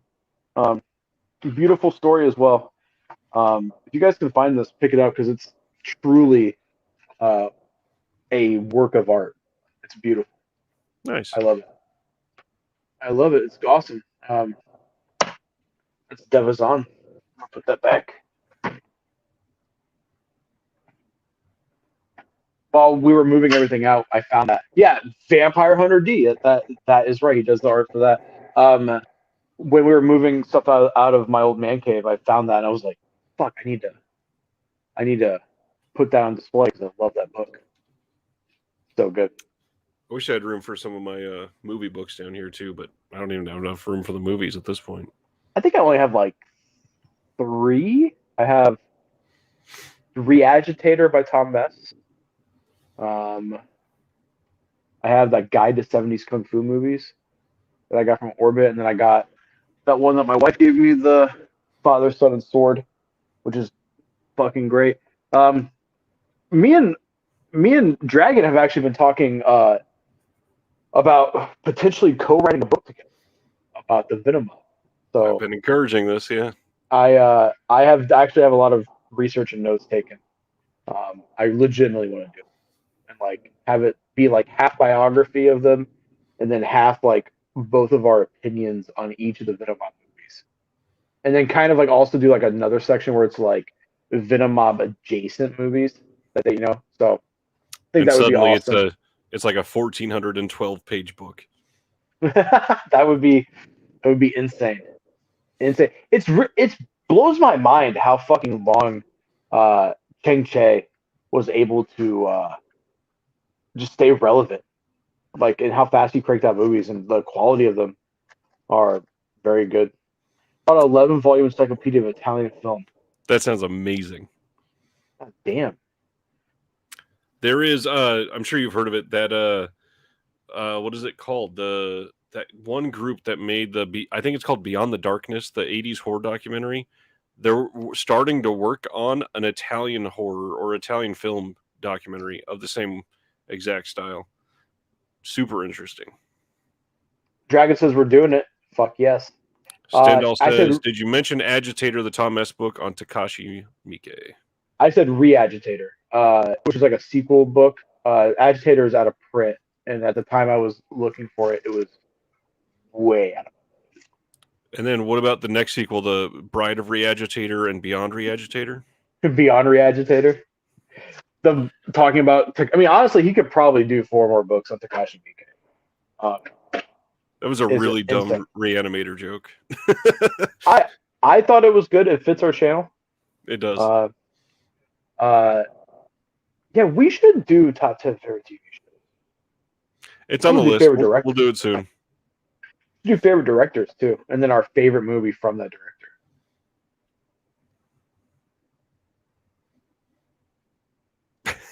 It got so quiet. I'm just looking at my shelf across the living room and being like, man, could I talk about one Kenji Saku film? Can I talk about one Kenji Masumi film? You know what's hard too, and I kind of mentioned it to you, is there is a lot of stuff going on where my wife and I are talking about moving, and I've hardly told anybody about that. I feel so bad for you that you're going to have to move all of them. And that's why I just brought that up. We're talking about moving, and all I can picture is like, what do I get to design for a new room? When we get a new place, I'm getting my man cave. But, I cannot imagine moving the shit I have. I could not imagine moving the shit you have. Yeah. That's going to blow my mind. It's gonna be tough. Now, how would you move stuff? By genre? By label? I mean, it's art. It's displayed by label, so it would probably stay by label. And label works out because most of the time they're the exact same size, at least. I think when we get a new place and I have my shelves again, I'm thinking I'm gonna display it genre. So genre, but also like if I have just like a shelf, it'd be like Shaw, just like all the Shaw Brothers movies, even the stuff that's like non-martial arts or swordplay, and then have all my samurai movies, and then all my westerns / spaghetti westerns, and then everything else at the bottom. Well, that's the thing. You define the genre that you want on there because samurai is a genre. Yeah, that's also tough too because then, and I'm just saying samurai movies because there are people out there that'll be like, "Are you talking about Jidayaki? Are you talking about Chambara?" It's like, but the only people that needs to know is you. It's your room. It's like we're really getting nitpicky with that, and I'm sure I would bore everybody if I was like, "Hey, today's episode, we're talking about the two Jidayaki movies I watched." I mean, that's like breaking down Yakuza films by there's like two subgenres of Yakuza films, and that's like breaking it down to that. It's like, no, I'm just gonna call it Yakuza movies. In my mind, I know what they are, I know the differences, and that's all that matters. The hard part is when a movie is clearly like 2 or 3 different genres in one. Yeah. Like I put was it Takashi Miike's is it Izzo? What's up, Priscilla? We have a puppy dog. Oh no, she ran away. She came up to me, smelled me, and ran away. What's going on, my beautiful wife? Sardis I moved 20 years ago. Moved 20 years ago. Still have 2 full storage units in another town. 60 years of pack ratting. Holy shit! That sucks. Sardis moved. Hey, today, one of our friends moved 20 years ago, and he still has 2 full storage units in another town. Jesus. See, like Jason says, like Western horror. This one would be easy for me. If it's Western horror, it's a Western. Period. Yes. Period. I'm more. It gets difficult for things like crime drama. That is. Oh my God! Did you see this fan we just have? Yeah. Extreme girls here. Love Gotta face. love it. Enough watch stream girls here. That's so broken. It's such broken English. Oh my God! There's a lot of it. Jesus. Oh my God. There's quite a few Western horrors. God Sent a Cain is one of the best spaghetti westerns of all time. Are there any Yakuza vs. Superpowers? Yeah. Yakuza Apocalypse, I think. Yeah, there's a couple of those.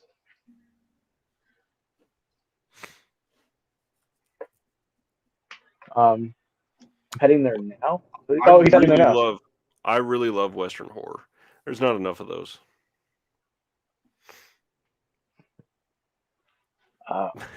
I see what my wife wants. The nonverbal communication is interesting there.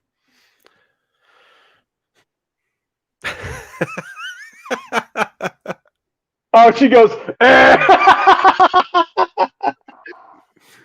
Yes, I will go do that for you later. If she had wonderful comedic timing, she would have held up Priscilla. She is not dressed appropriately for the stream. So no, not for us to see, to show you. After you made that gesture. I've never seen Bone Tomahawk until you recommended it. Bone Tomahawk is freaking great. And Sardis, I've heard of this guy. There's some guy on YouTube who organizes films by the year it was released. There was somebody, I can't remember if it's the same guy or not, but he used to go literally look up the actual theatrical debut of everything and go by that date. And That's that would, disgusting. not only that, how would you ever find something? Like, can you really have that memorized? God, when did Lone Wolf and Cub come? Oh, luckily they all came out in the same 3 years. All right, here we go. God, that is disgusting. That kind of makes me mad. It would be Now, see, tough. I like Ryan's organizing. You got it by label. I think that's smart. But for me, it's like I'm so like focused on genres that it would make more sense because the only criterions I have are Asian and then Western and then deep. Yep. The only hard part with this is not every label gets the rights to a full series. So you get things like Scream Factory has Return of the Living Dead 1 and 2, but Return of the Living Dead 3 is from Vestron, so they're in completely different sides of the room. It's like Sleepy Eyes of Death being Amigo, and then the last two being SamuraiDVD.com. Yep. actually Stendhal do that says, genre I than do year. that genre than year. That makes more sense than just putting it year. Year makes no sense to me, but having it genre and then the year, that's cool. Yeah. I mean, then at least the series would be closer together.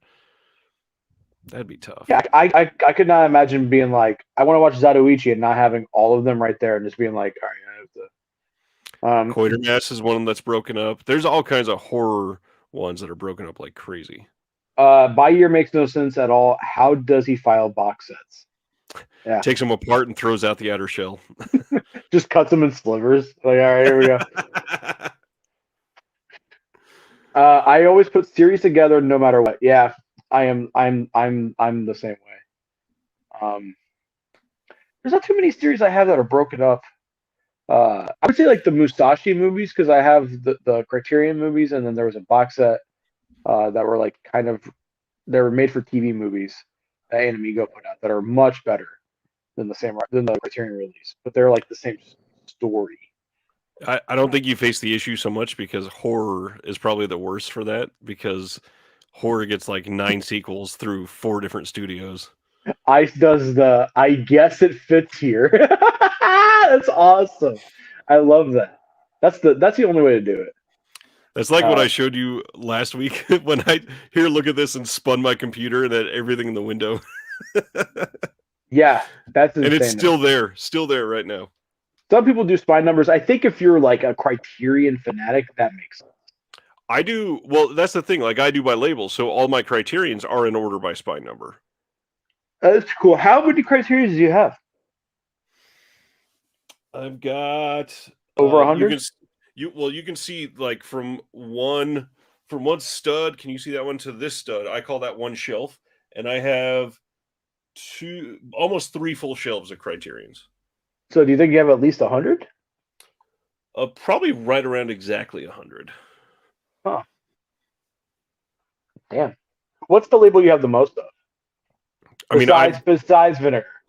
Well, what I was going to say, I have like 9 or 10 labels that I have every single thing from them. Oh fuck. I only have one. I only have an Amigo Samurai Syndrome. I've got all Vinegar Syndrome. I've got all Scream Factory. I have all Vestron Video. I have all of the Draft House films. I have all of the Dread horror films. I'm very close to getting a full imprint collection, which is wild with how many they've released. Yeah, they. I think they're. I have over number 100. So with February, they're going to be at like 107 or 8 probably. Already, and it's only been since May of 2019 or 2020 or whatever. Yeah, since I started collecting movies. In 2 days, they're announcing 7 more sets or 7 more releases for 1 month. Did you see Eureka teased Dreadnought today? So I'm pretty pumped about that. Yep, that's getting announced on Thursday. It looks like that's a great movie. God, dude, Eureka. God bless him. Now, do you have a complete Arrow collection? I don't. I have actually given up on Arrow. I was very close to having all of the limited editions, And then I realized a lot of these are doubles from stuff that I have elsewhere that are better releases. So I started letting some of them go. My hard drive. Sorry, it says my hard drives are organized by director's first name. I have a folder for each of. Dude, girls are there still. About 40 gigs of films on them. I put check marks on the titles I've already seen. Damn. Wow. Yeah, my collection is kind of just all over. Oh, dang. 40 terabytes. 40 terabytes. just a slight difference. God damn. You know what's funny is when you and I both read 40 gigabytes, we're like, oh yeah, that's a lot. We were like, yeah, that's a lot, because that's a lot. I was like, yeah, 40 gigabytes, that's a lot. And then I keep my porn by the color of hair, says Jason. That checks out for Jason. Do you really own porn? I never understood people who buy porn. I mean, I have every Vinegar Syndrome release, so technically, I guess I do. That, okay, with the exception of that, I'm talking about like dudes who are like, I'm gonna go buy porn. Like we had a delivery driver who was a 40-year-old man who his marriage was ruined because he couldn't stop buying porn. And I was I'm gonna reveal something, but I'm gonna get up. I'm still listening to you. I was like, you do know that it's free. What the fuck? Wife was in Playboy? No, Jason. Your wife Twyla was in Playboy? Shut up. It's so weird that I know Jason and his wife. And they're just like a cute old couple. Just kidding, Jason. Just kidding. Your wife's a nurse, isn't she? Like, couldn't you just your wife does not look like she would do. She looks very sweet. So I bought a bunch of what I would say disturbing horror films from a pretty underground label, and randomly, every single one, the owner of the label has sent a DVD of porn with it, and I've been including them when I sell my things to people that I'm close to. I usually put one in as a joke just so I can get rid of them. And so here's what I have. DVD offer 20 titles, 120 scenes, 4 hours long. Don't know what's on it. Latina Special 4. God. Oh, and if you're worried about not keeping up with the story, because that's Latina Special 4, you can watch the beginning. Here's part 1. Oh, and God. Thank God.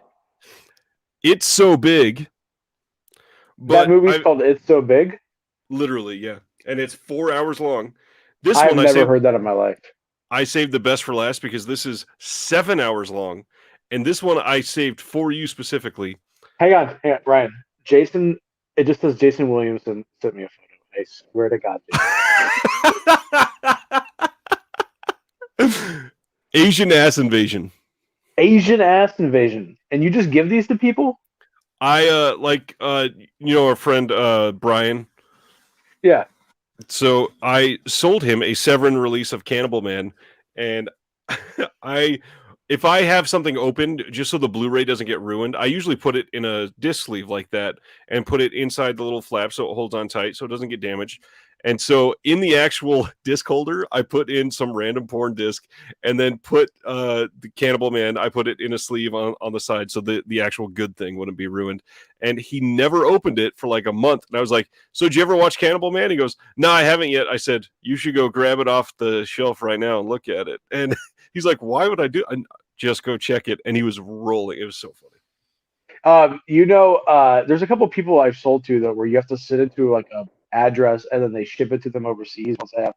Yep. So I bought something and I forgot what it was, but the dude lined the box with porn DVDs. Like instead of like bubble wrap to protect what I ordered, it was just like 10 DVD cases of porn. And I was like, I'm not gonna own this. My wife would fucking be furious. Luckily, I was trying to sell something, and the dude bought it, and I just did the same thing. I was like, hey, here's the item you wanted. Here's all this porn. And he messaged me and was like, hey, please don't do that ever again. That company bans porn from being shipped. And I was just like, you almost had my service terminated. And I was like, I am so sorry. Tried to be funny and almost caught it. Yeah, I almost got in trouble. Dude, this hurts so bad. God damn. I need another one. It's been so long. My last one was 2012. Damn. I was busy back then because I've got 5, and one of them is a cover up. And I I waited was till I was only 28 to get tattooed. No, it was last summer. So yeah, 20. I was 29. No, it was this summer. Fuck, when was it? Yeah. I got. I don't know if you can see it. It's a severed Asian woman's head. It's not finished yet. It's gonna be more bloody and gruesome when they're done. more I 7. am more severed. Yeah, I can't wait. Can't wait to get this thing finished. I don't know if you can tell. There's like her like little beret thing right there, and another like a hair clip right there. This is all gonna be black, and then she's putting this like this peach color around it to bring out the color of the purple of the face, like the pale face. Yep. Yeah, I'm really excited. I can't wait to see how my family reacts to the severed head on there. Taylor goes, "It looks like you hate Asian women." I was like, "I It hate does. all women." So That checks out too. you don't have to worry. I'm not racist. I'm just sexist. But I never understood buying porn. Never understood it. I think that's the biggest waste of money. And then my I friend mean, Cody to make Noki sure that it's used to do a stream ethical, at least I'll stand by that. to make sure it's ethical. Yeah, for the people involved, for sure.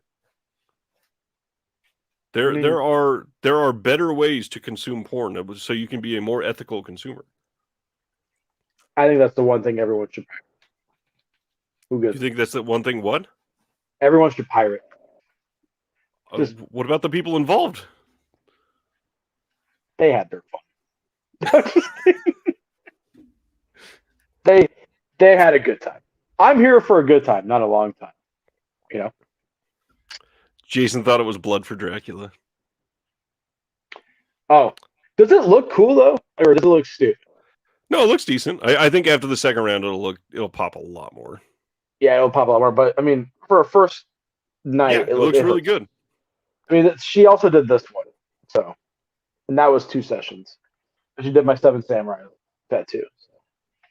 I don't know what to get next. I'm thinking 5 Deadly Venoms, maybe a Lone Wolf and Cub tattoo, maybe I don't know, maybe I'll get a fucking Clint Eastwood tattoo, American Sniper, Chris Kyle, rest in peace.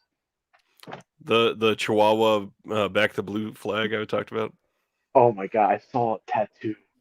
It was a beautiful, like well done. It was a Jesus cross with the American flag and like embroidered on it. It looked good, but I was like, good damn. Yeah, this is pretty gruesome. She's got blood. She got slashed. John Wayne.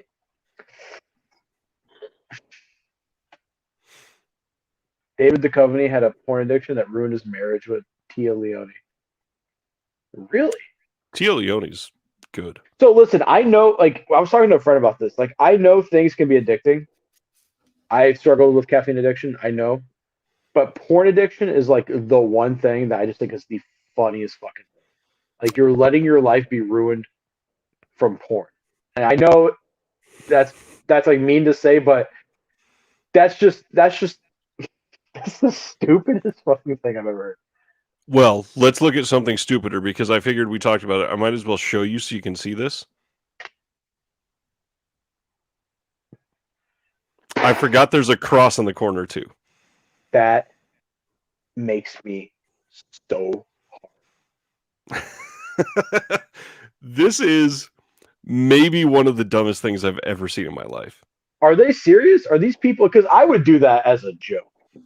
Not only is it serious, you can buy it. A Full House flag is $30. Send me that link. I love the link. The link says Chihuahua Police Dog Thin Blue Line Christian Cross Flag. I love it. That's incredible. It is. That's amazing. So bad. Also, you want to know a fun fact is that being a police officer is the 17th most dangerous job in this country. Delivery driver. get killed on a far higher rate. So the real Blue Lives Matter are Domino delivery drivers.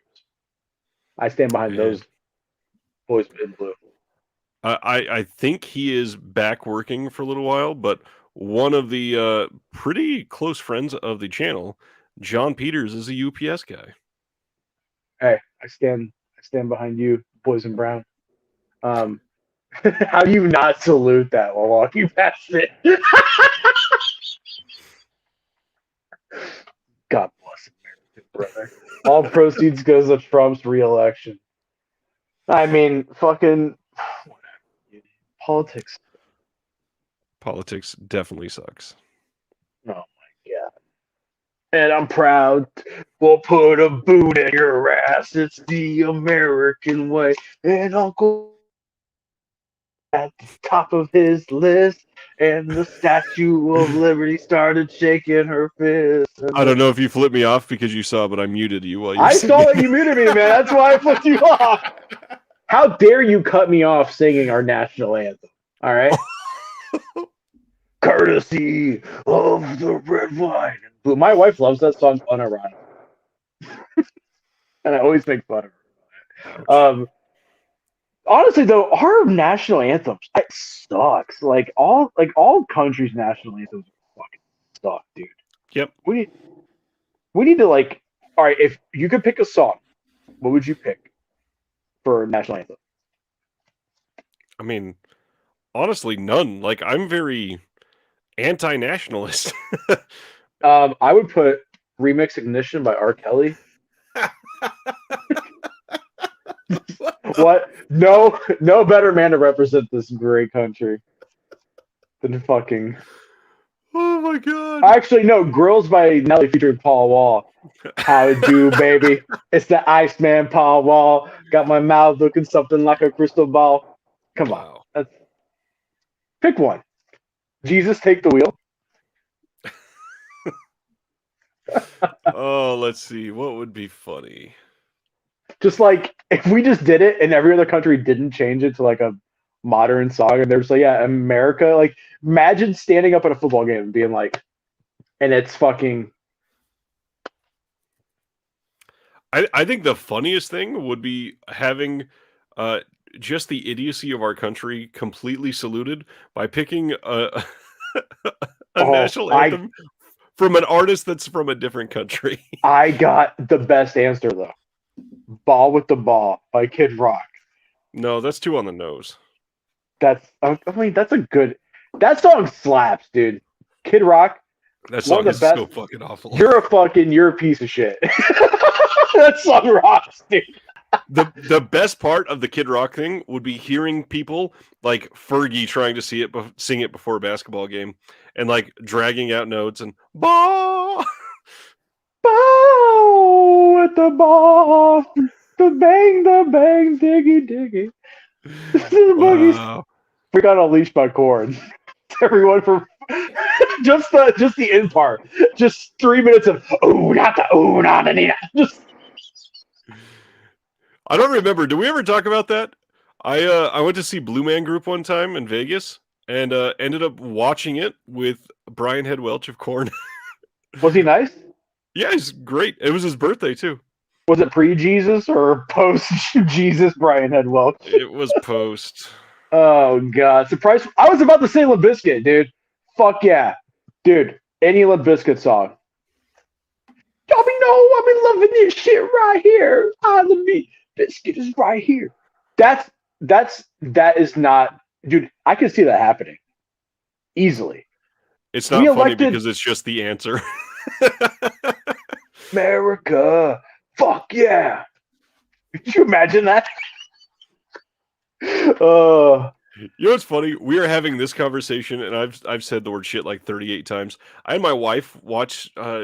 She hardly ever watches any of my videos, and she pulled up my review for Dinner for America, and she went, "I was surprised you cussed." I was like, "You should watch the video with Flip."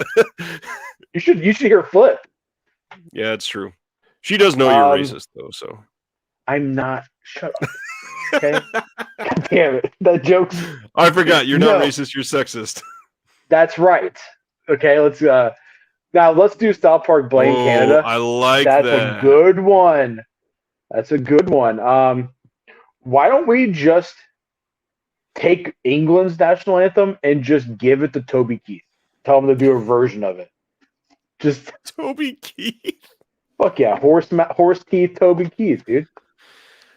What's up with some white guys just looking like horses? John Elway, Toby Keith. You know what I'm talking about? You know that look? Peyton Manning with his 12 head. Hey, I love, dude. Monday Night Football is so great with Peyton Manning. Did you? They cuss all the time. Eli was like, "Hey Peyton, did you hear that?" He's like, "I can't hear fucking shit." Just on TV. Oh, good. God, yeah. I think Blame Canada is the best answer. I think Ice was right. This has been the best COVID treatment I could have had. Just some good laughter. And it's helped every time I've laughed. I've like coughed a little bit just to clear up the system. We should. Are you excited for the halftime show this year? Genuinely, yes. Especially after that, the teaser they put out looks freaking great. Eminem, Snoop, it's some Drake, big names, Kendrick, and so many dude. people are going to be pissed off. People are already pissed off. People are already pissed off. People on my Facebook friends, another shit Super Bowl. It's like, why? We have genuinely had some really good Super Bowl halftime performances. I thought the Weeknd was good. 15 years. He was amazing. How many people were like, I don't like this? It's like, why? You know what the greatest thing the Weeknd did? He got soccer moms hooked on a song about snorting coke. Yep. That's awesome. Oh, damn. Sorry, I'm sorry to hear that. I'm sorry, brother. Thoughts and prayers. Hope she's all right. How do you feel about thoughts and prayers? How many thoughts and prayers until school shootings? So let's get back to movies, huh? I was joking, because we're homeschooling the kid, and I was like, yeah, one of the benefits is, no school shootings unless I have a Chris Benoit moment, and just Jesus Christ. Just ride the Bowflex right into the living room and just. Wow. Who's your favorite person? Who's your favorite killer of family? Of like their family? Scott Peterson. How would you rate this? Scott Peterson, Chris Benoit, and then who's the one that has a Netflix documentary? Top 3, bottom 3. Top 3, bottom 3. Chris Benoit's number 1. What it has to be. And then who's the dude that the one in Colorado strangled his young daughters and put them in an oil barrel? What's his name? I don't remember that. And then there's Scott Peterson. You remember he killed his beautiful wife on Christmas Eve, pregnant. Casey Anthony. Hey, allegedly. All right. Well, let's not throw that woman's name in the dirt. Okay, allegedly. That's a good point. I think that's the only ones I can really think of. Huh. This has been an off the wall 2 hours. The Casey Anthony one blows my mind. O.J. Simpson. Oh, as I say it started, says OJ. I love the audacity of, I didn't kill him, but I'm going to release a book that says, if I did kill him, here's how I've done it. My favorite thing is he's on Twitter. Yeah. Just like, hey, Twitter world, it's your good friend OJ. With millions the weather of out so nice. Just fucking awesome. Awesome, dude. That's so cool. OJ's so cool. The audacity. That OJ's so cool. I love that. You know what the OJ stands for? Oh, Jesus.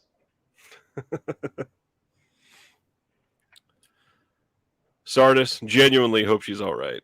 Dude. That's hard. My grandfather had dementia. And Alzheimer's and dementia, man. My grandmother has Alzheimer's right now. She's in the nursing home. Shit's just fucking rough. Not to mention COVID. I mean, that's not easy for anybody out there. I'm real tired of all this shit, to be honest. Yeah, I'm tired. Let's talk about something happier. Like favorite serial killer. I gotta go Gacy, probably. Hey, Chicago native Gacy, great guy. I thought about buying one of his art prints, but I was like, I can't. They get expensive. They're very expensive. Like legitimate art from Yeah. One of my favorite bands, Acid Bath. They used they used his art on the cover. Robert Durst. I think we started the show when I got hooked on that dude. Yep. Rest in peace to Robert No, Durst. definitely no peace there. Yeah, Robert Durst, fucking dude, that blew my mind too. He's so creepy. It was such a great series. Great. I love true crime. I really do. Me I too. listen to. There's a great podcast called Murder with My Husband. And it's about it's a guy. The husband doesn't care about true crime at all. The wife's obsessed with it, so she reads him a true crime story, and it's a great show. They have a YouTube channel. It's great. Nice. I listened to Last Podcast on the Left. Sardis, I would agree with this. I am very much an introvert, even though I may not come across as much. I don't come across it, but I literally don't like to do it. I love being with my wife because I found the one person I can stand to be around all the time. If I had to go do this in a different location with people, it would never get done. We should do a live show at like San Diego Comic-Con. Speaking of serial killers, saw Citizen X, an HBO movie about a Russian serial killer. That sounds awesome. And Russians take everything to the extreme. I really want to see this. Have you seen this? Only Murders in the Building on Hulu. The one with Selena Gomez and Steve Martin and Martin Short. Is it a comedy? It looks hilarious. I think so. I don't like comedy. I like just watching people. Did you ever watch that beheading video when you were a kid? You remember that, the American Journalist? Whatever the answer is, yes. That's ingrained in my brain still. I saw it once in 4th grade, and I never saw it again, and I still have nightmares. I mean, that was, the basis of all of the depraved, really disturbing horror films. You got, the classic "you're in 8th grade," so everybody's going to say "Two Girls, One Cup," and I showed my parents that. I showed my parents. I showed my mom and dad all of these. I was like, "Mom, look at this." Okay, so this is gonna be really funny. My mom bought me an iPad for. Speaking of my mom, she just texted me. Let's see what she says. She says, "I love you." Wow, she did. She wasn't speaking to me 24 hours ago. For real, she called me and she goes, "What are you doing?" That's why she texted you. And I was like, "Doing the." I'm doing a tattoo. She's like, "Still, what are you fucking doing? Why don't you get your life together and get a tattoo?"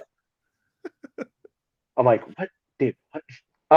No, but my mom bought me an iPad for high school graduation. It was like when they first came out. And the way my parents' house is set up is when you walk in from the garage, there's a coffee bar that they have right there. It's the first thing you see. And I would call them like, "Hey, are you on your way?" And they'd be like, "Yeah, we're almost home. We just left Nuanez, which is about 20 minutes away." I would find the nastiest porn I could find, and I would prop the iPad up on the coffee bar. So the first thing my parents see is like a 600-pound woman just getting plowed. And which, if you're into SSBBWs, that's not gonna kink shame. But it would be funny to hear who would walk in first, because my mom would walk in and she'd go, "Jesus Christ, Filippo, what is wrong with you?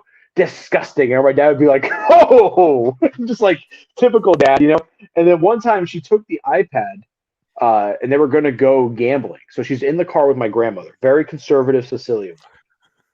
She opens the iPad and it automatically starts playing a porn. And my mom was like, and my grandmother was like, "What is it that?" And she's like, "Nothing. Don't worry about it." I am a menace, dude. Oh, I am a menace. Tell.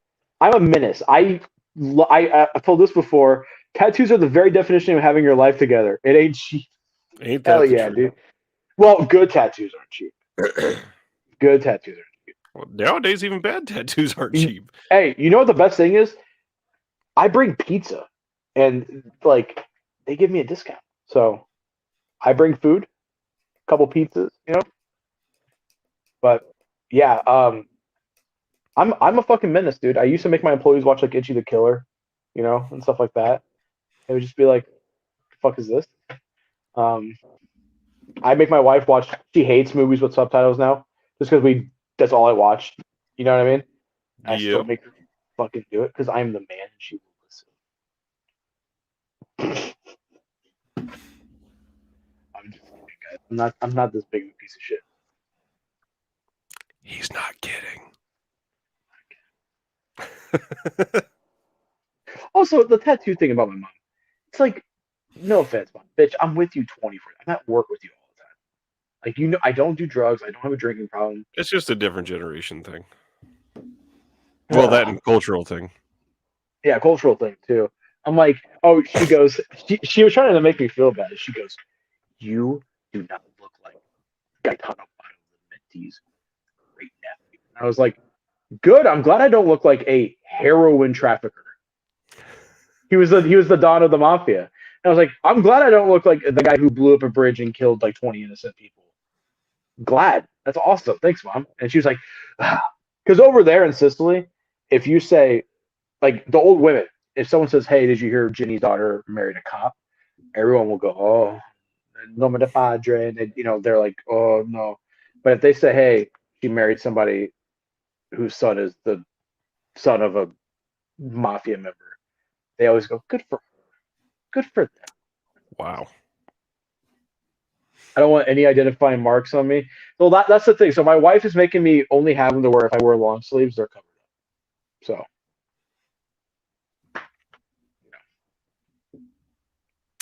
I need more.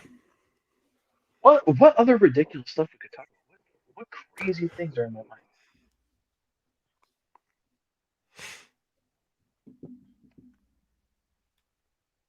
I'm not gonna ask you. That's that's TMI. Um, So, anyways, it's been over 2 hours. rest in peace to me. There's been a lot of death already this year, like a But he was lot. anti-vaccine, so And one of preventable. the things I brought up, unfortunately, is that with this generation, there's going to be a lot more like celebrity deaths because this is the first like the boomer age of celebrities passing, basically. Whatever Pacino dies, I'm getting. She's got a great ass as my ringtone, All right. and your head's all the way up, dude. He's such dude. It's gonna be so sad. De Niro and Pacino are gonna die really soon. They're old as fuck. Scorsese will probably die soon too. Yep. Who else will die? Why is everything so negative tonight? I'm gonna be sad when Arnold Schwarzenegger dies. I think Yeah, most rest in peace, people. Louis Anderson. Louis was brilliant. Yeah, he was. Stardust, what do you have planned that requires such stealth? Stardust is a serial. He's actually Billy the Kid. Oh, I He's love actually that Billy the reference. Kid. God, I'm trying to think what we were just talking about. My brain just fucked up, and I forgot everything we were just discussing. People that's going to be dying. Yeah, Takashi Miike. I mean, all my favorite actors are dead already. Thomas Saburo Wakayama's been dead since like '93. Fucking asshole. Jeez. Have you seen Black Rain? I don't The think Ridley so. Scott movie? No. Has anybody seen that? Because I haven't seen it yet. And I saw a clip of Thomas Saburo Wakayama in it. And he's speaking English, and he's great. I want to know if that's a good movie. Yeah, Ridley Scott is in his 80s, dude. With all the Yakuza, samurai films, manga, and animes, surprised Flip isn't watching hentai, or is he? I have seen maybe 2 hentais, but like as a joke, like Bible Black Bible Black has one of the best terrible English dubs in the history of anything. It's hilarious. It's like, hey bitch, like real like positive, like, hey bitch, want to come suck my dick? Like just really funny. Yeah. So, yeah, I'm not a big hentai guy. I don't watch. As like raunchy as I am, I don't watch porn. I don't watch. I don't know. I just don't get off on that stuff. Um, I'm not even just saying that because my wife is near me. I legitimately don't. My landline is unlisted in my deceased wife's name. Well, hey, we don't have. I don't think my parents have their number listed anywhere either, just because they're very private people. That's the thing. Like in like these small towns, a lot of the businesses, all the owners like mingle together. You know what I mean? They get together. Always. We've never done that ever. We just keep to ourselves, and it makes you feel like the underdog, and then you win best food of the year, and you're like, well, shit. We won that. We won our first award ever right before COVID. I was like, of course, the year that we fucking win a nice award, a nice statue that we can present to people, we had to shut down the goddamn dining room. Because of course. Just our luck. I have really good taste. Do you ever just like stop and look at your shelves and just be like, man, I'm awesome. My taste rocks. Yes. I have, so for those of you who can't see, I have manga up here and Golden Mask popping up here. I have Play the Immortal, the greatest story of all time. Ryuko, which is a Yakuza thing. Actually, this was a big deal because this artist, this is a hard case crime series. It's from Titan Comics. Stephen King has had stuff published in here. First Japanese artist to have anything published, and the art is really, really good. Very like kinetic. Like a really good sense of like motion. Nice. Like there she is with a gun to her head. That's just a 2-page. But yeah, like that. It's gonna show up. But yeah, really good series. And I got Daiwar Gelder, which is the same mangaka as this. It's about a hit squad of women. They're badass. Yo, dude, massive berserk. Like it. I actually, Taylor was a witness. I cried when I read that Mira died. Like whenever Kentaro Mira, and Taylor was like, "Aw, babe, you remember when I cried whenever Kentaro Mira died?" And you were like, "What a fucking loser my husband is." Crying about a comic book writer. Yeah, Berserk's great, Ryan. If you ever get into comics, Berserk has the best arc in anything ever. It kind of dips a little bit, but the Golden Age arc is mind blowing. In the ending, if you know nothing about it, Nope. Dude, do not ever look at anything about Berserk if you ever read it, because there's a thing that happens in that series that is so mind blowing and disturbing that I was like goosebumps reading. Nice. And then this shelf, I got the Sumo thing, Zatoichi, Lone Wolf, and then down here, I got Shawscope, Cinematic Vengeance, my one-arm swordsman trilogy, Outlaw Gangster, and Tomoshibara Wakayama's Mute Samurai, and then a couple Arrow box sets that I really like, and then down below, it's those 2 books I showed off earlier. Yeah, do you want to wrap it up? It's been 2 hours. Sure. Trying to see the coolest thing I have is that the box that I keep those porn discs in is signed by Lisa Wilcox from Nightmare on Elm Street 3. I have that reminded me. I have Horse the Band's Pizza LP. Nice. I love. Do you like Horse the Band? I haven't listened to them in a long time, but they're good. Yeah. It's one of the greatest bands in the history of music. I'm not even being hyperbolic. That is so fucking good. God. We appreciate all of you. We'll see you next Tuesday. We will definitely have a defined topic next Tuesday. We will have a topic next Tuesday. Ryan just had COVID, and we were like, let's just shoot this shit. Fuck me, right? Yeah. See you guys next Tuesday. Thanks for hanging out. Love you guys.